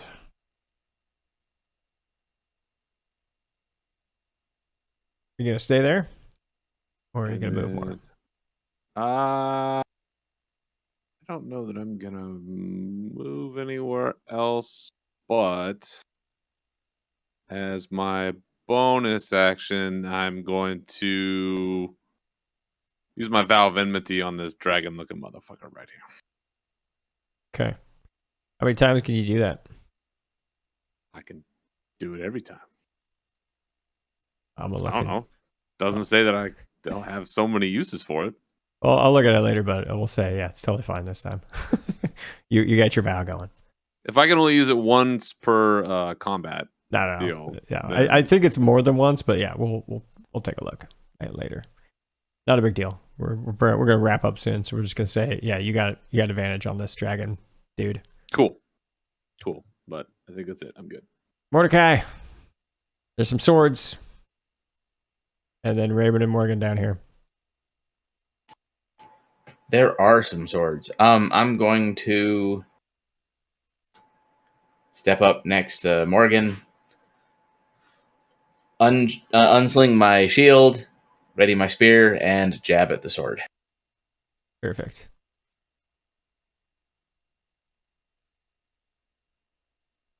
That's a miss. Son of a bitch. Okay. Bonus action or And anything? that's gonna be it. All right. So as you swung at this whole sword, this one here is going to attack you there, Mordecai. Gonna miss though. And the one over here is going to attack you, dear Raymond. Also a miss. Beans, you have 15 hit points.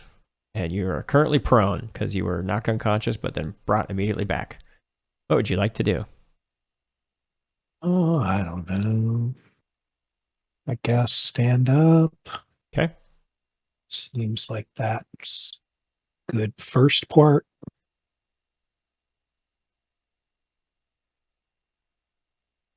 And let's see. What's the height here? It's like 5 feet. You could hop up there real easy. It is slightly taller, but not by much. So I can do that. My movement. All right. Looks good. Yeah, you could definitely get there with standing up Okay. and hopping up there. Okay. And then I should be able to see him.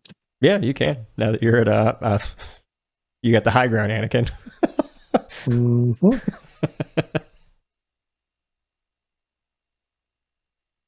So I will see if I can actually hit him.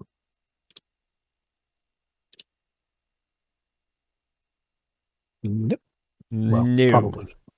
Yeah. Well, let me double check. The scout does not have. Oh, that was actually very close to a hit. Mm-hmm. That almost hit. All right.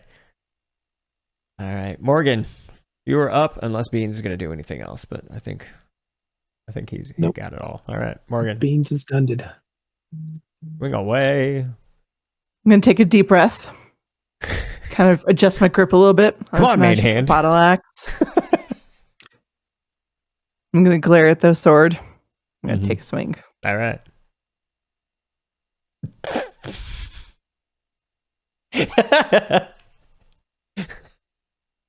Yeah, that's a no. I'm going to glare at my own battle axe. Let's see this. I bring out my trusty offhand. Get that offhand. Actually, that is a miss. That is a miss. So You know what? Screw this. Hold on. 2 misses. Hold on. All right, what do you got? What do you got? Hold on, sir. Hold on. I'm holding. Let me find it. Hold yourself. Hold it. Yeah. Well, Action surge. there it is. All right, you can do one more attack with the main Just so hand. people see it. Yep. I'm using it. Mm-hmm.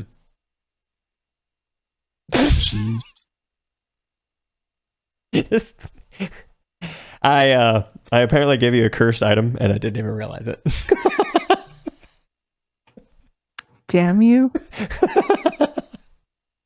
Well, that's my turn. 3 attacks. Raymond, you're up. I guess I'm not doing anything either. All right. Scout is up. Yeah. The advantage level and everything like this. This is the scout is actually going to try and actually let's see. 1, 2, 3, 4, 5. And it's actually gonna do a little peek around the corner. And this is gonna be 2 attacks on you, Therian. Boom, boom. I'm thinking those are 2 misses because I think you got a 19 now, or you may be higher than that with your shield. Keep trying, sucker. You ain't got nothing on me. All right. All right, that's Scout's turn. All right, he's going to take a step up. No shit. And this guy is, we got multi-attack, 2 longsword attacks. He is using it two-handed. All right, let's see here. That's a miss, though. He freaking rolled a 1. Good job. That's a miss as well. Keep trying, sucker. All right, that's his turn. Moving on.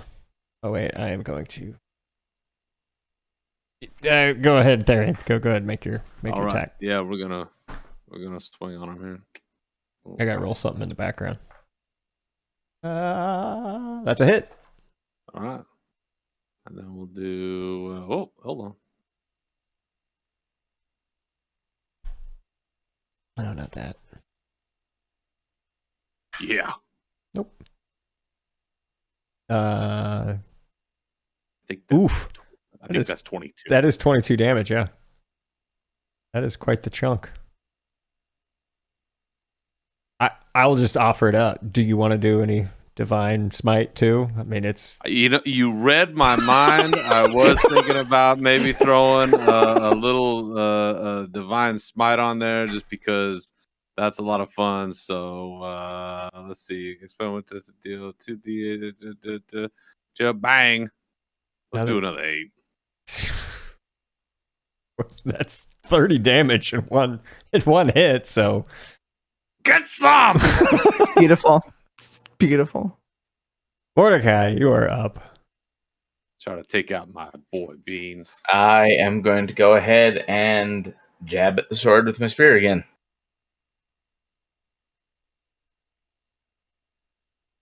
Whoops. Oh shit, that was a critical hit.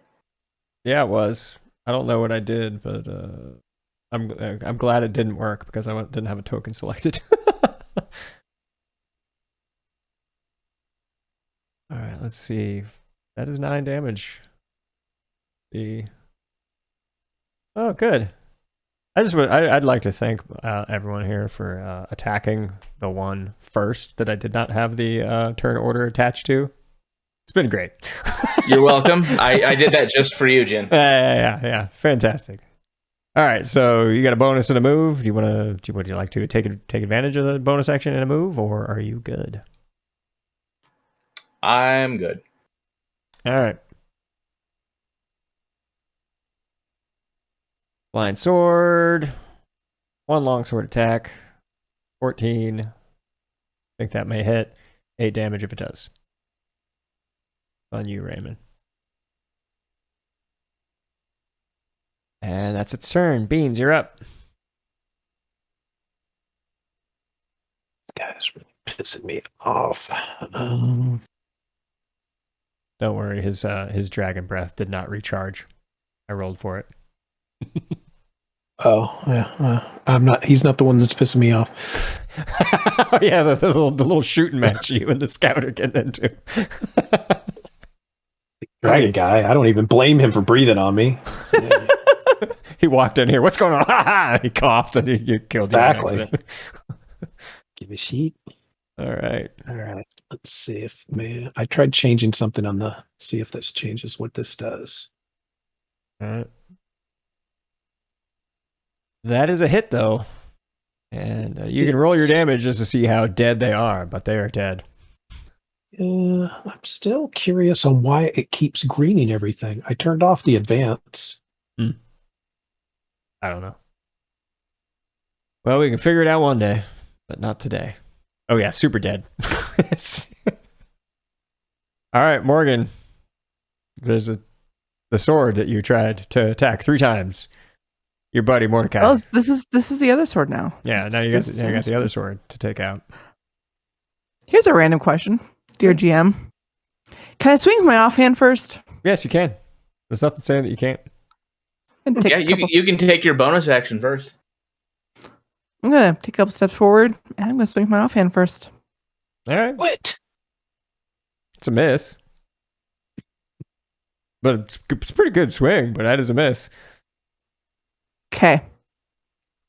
At this point, Morgan is pissed. Son of a bird. So for her main hand swing, she's going to use this lovely bardic inspiration. Oh, there you go. Yeah. Can I claim that now? Yeah. I mean, you don't have to, but yeah. I mean, you could use the inspiration there to make a hit. Yeah, you could. But I would rather use it on. Wait. So are you saying I can swing with my main hand first, and if I fail miserably again, then I can say, "Hey, Bardic Inspiration, Yeah. what's up?" Yeah. Okay. Yeah, so you can swing now. I don't know why I thought I had to say claim it first. Okay, so swing. Well, If she used it, hey! yeah, so I haven't told you what the armor class is. So if she wanted to use it, technically you're supposed to use it before you know if you hit or not. But if it's low enough, Okay, so I do say it first. yeah, that is the technical rule. But I'm not a stickler for that rule. If you know that it missed, I'm not going to tell you how good of a roll you need to make with that Bardic Inspiration die. But yeah, okay. Anyway, roll your damage because that's a hit. Thank God. Good lord. 10 schmacky Told damage. you, Morgan's pissed. All right, that's a bonus and an action, a little bit of a move. Did you want to move any more? Like, Nope. No. All right, Nope. Raymond. Hey, that's a hit, and that's a dead sword. Yay. Oh, you can go ahead and move first there, Raymond. You can do a bonus and or move while I go over here. Oh yeah, see, they're over here. All right, and this guy, he is going to what? Well, his fire breath didn't recharge, so he's going to take 2 swings at Therion. 7 damage, yeah. That hit. Yeah. And 11 damage. Yeah. Yeah, he didn't like that you basically took out half his health, basically, in one hit. All right, so that is their turn. And let me do this in the background. Oh. All right. Darian, you're up. All right. Took a pretty big shot there, so as a bonus action, I'm gonna hit one of these Healy Potion Dealy Bobs. Delicious. Tastes like Right off cherry. Just right off the bat, just be like, all right, I need a little help there. And then I still have advantage on him, so I'm gonna start swinging once I pop that juicy beverage. All right, that's your first swing. Roll your first roll. See what the second one is. Sorry. That is not enough. I'm a little woozy. took a big shot. Little punch drunk, I get it. Yeah, a little woozy, but that's it. That's it for now. All right, Mordecai, you are up. How low is the ceiling in here?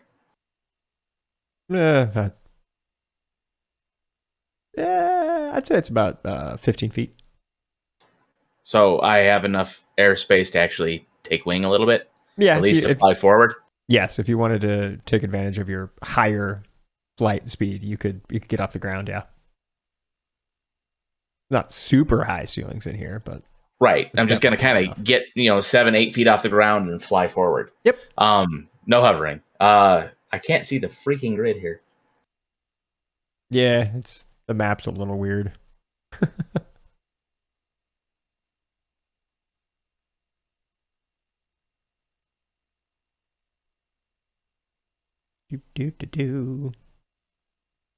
All right, I'm going to stop there. And then I'm going to cast a level 2 guiding bolt at the dragon. All right.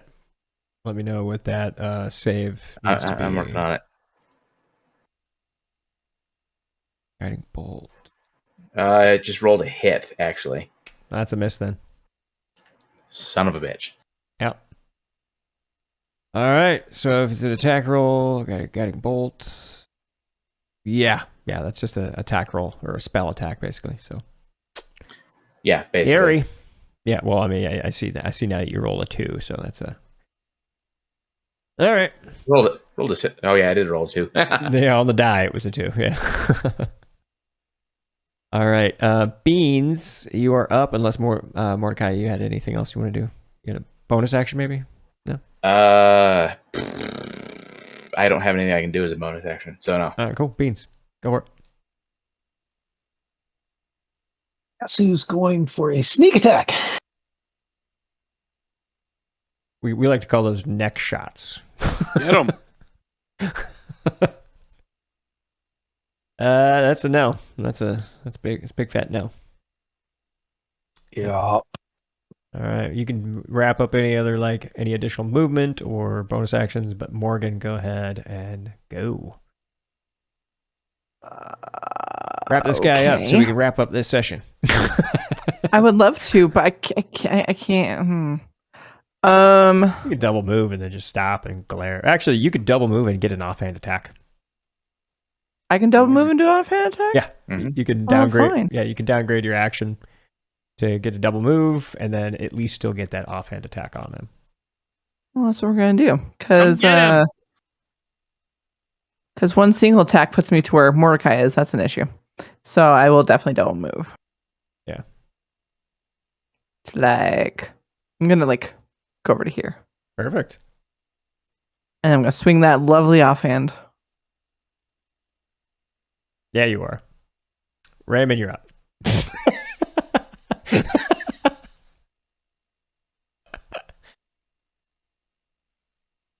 All right, Raymond came in there. Let's see what he does.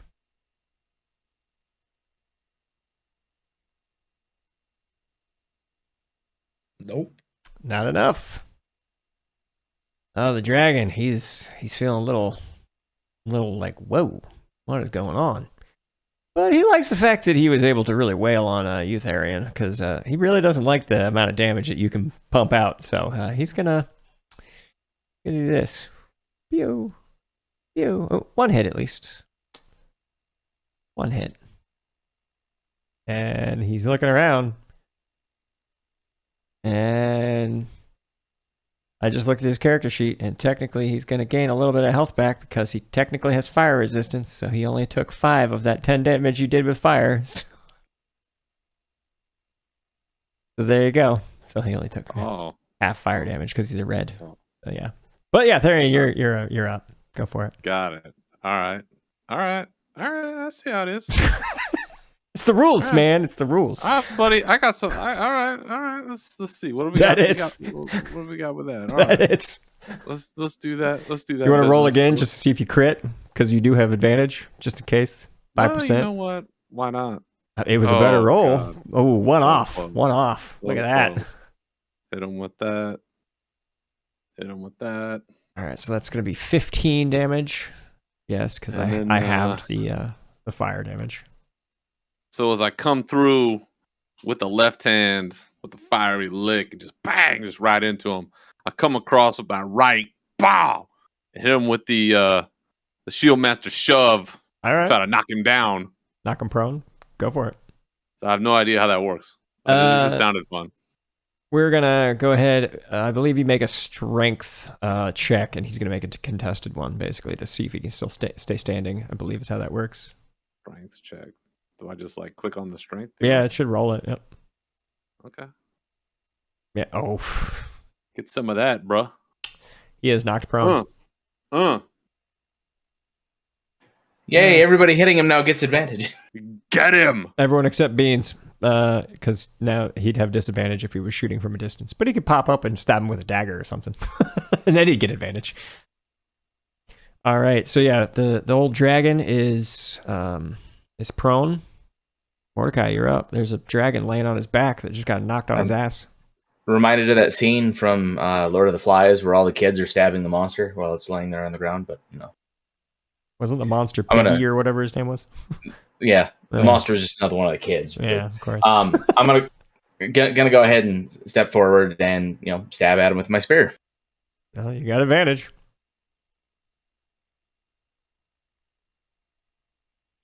Still not good enough though. Son of a bitch. All right.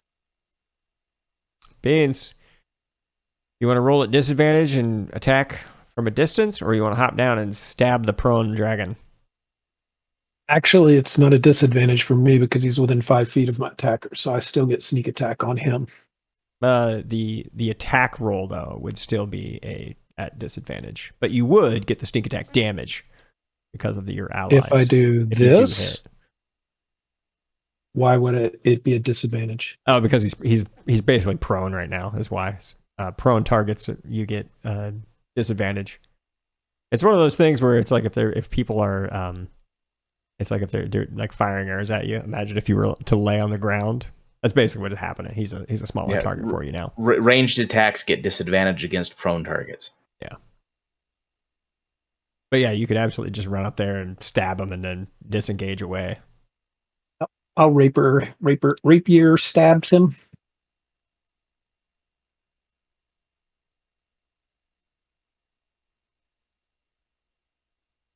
How about an 18? That hits. That is his AC, in case you're wondering.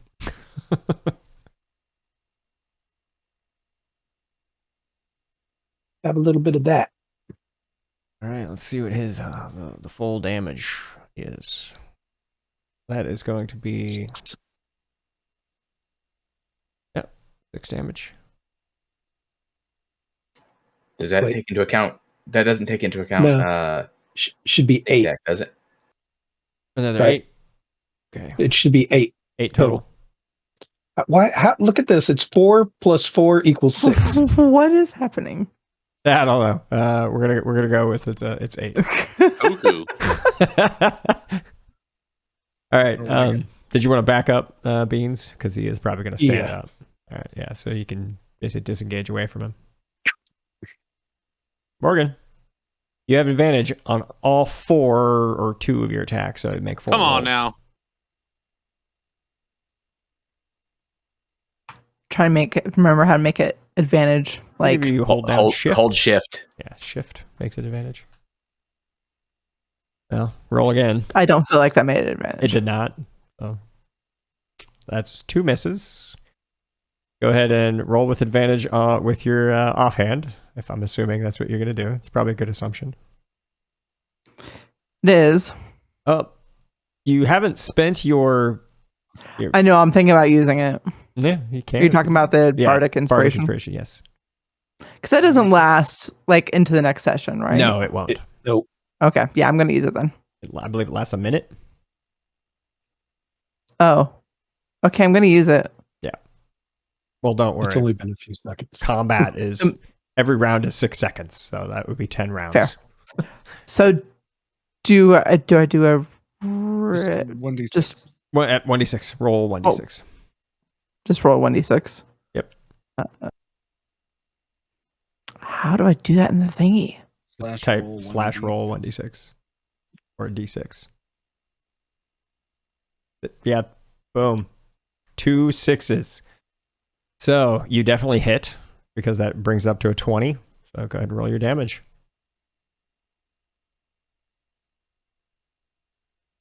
All right, that's some 7 there. All right, he is not looking very good. Roll that beautiful offhand with advantage. That was my... No, offhand? it wasn't. That Oh, was sorry, your because you were main hand. letting me... Gotcha. Okay. And that's a hit. Finally.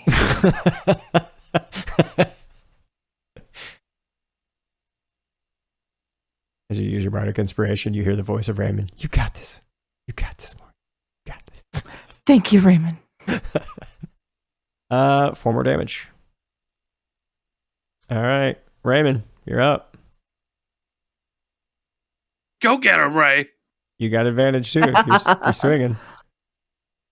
Oh, 1 off. No. I can't give myself Bardic Inspiration either. Ah. I think you can. You just would have had to do it ahead of time. All right, so that was 4 more. Well, the old dragon's gonna stand up. Sorry, everybody. You almost had him. You almost had him. And he's gonna... You know, he feels like he's almost got the Ultharian. He's got him on the ropes. And he's gonna stand back up and he's like, oh, you thought you had me. But skadoosh. I did. Skadoosh. And he got you. Did. And he's like, champion of the world. So Ultharian, give me a death save. Because I know that was enough damage to knock your ass down. Oh, where is that? All right, while you're doing that, Mordecai, go ahead and make an attack. Well, it only matters if he rolls a 20, he'll get to take a turn, but we'll see.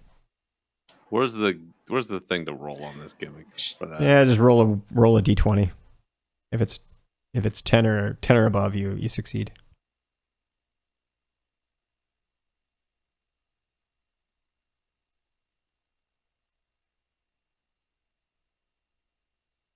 Did that show up? No. No. It showed up in D&D Beyond. Well, it looks like It a was It a was a 14. success, but you're still unconscious. All right. Mordecai, bring away, or cast a spell, whatever you want to do. Kill him. Okay, I'm gonna kind of angle slightly in his direction, and then in a 15-foot cube diagonally from me, I'm going to cast Thunderwave.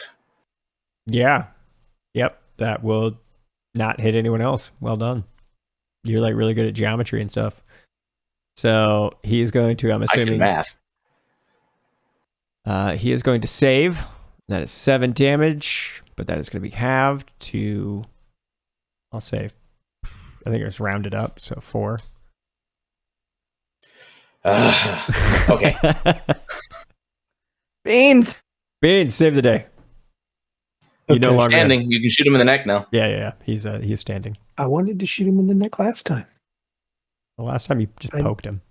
Well, his neck was covered by his torso, and you couldn't see it. No, I had to. You made me use my rapier.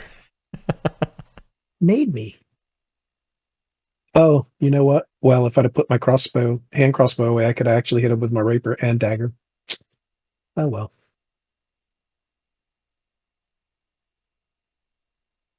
Nope.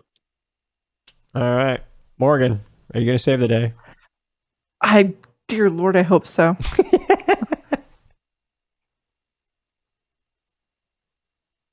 Okay, it's not moving into my reach, unfortunately. I'm just looking at my options. Mm-hmm.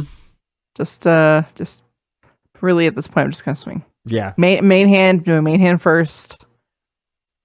I'm gonna think about the carving that my grandmother gave me, and I'm gonna swing crap out of this thing.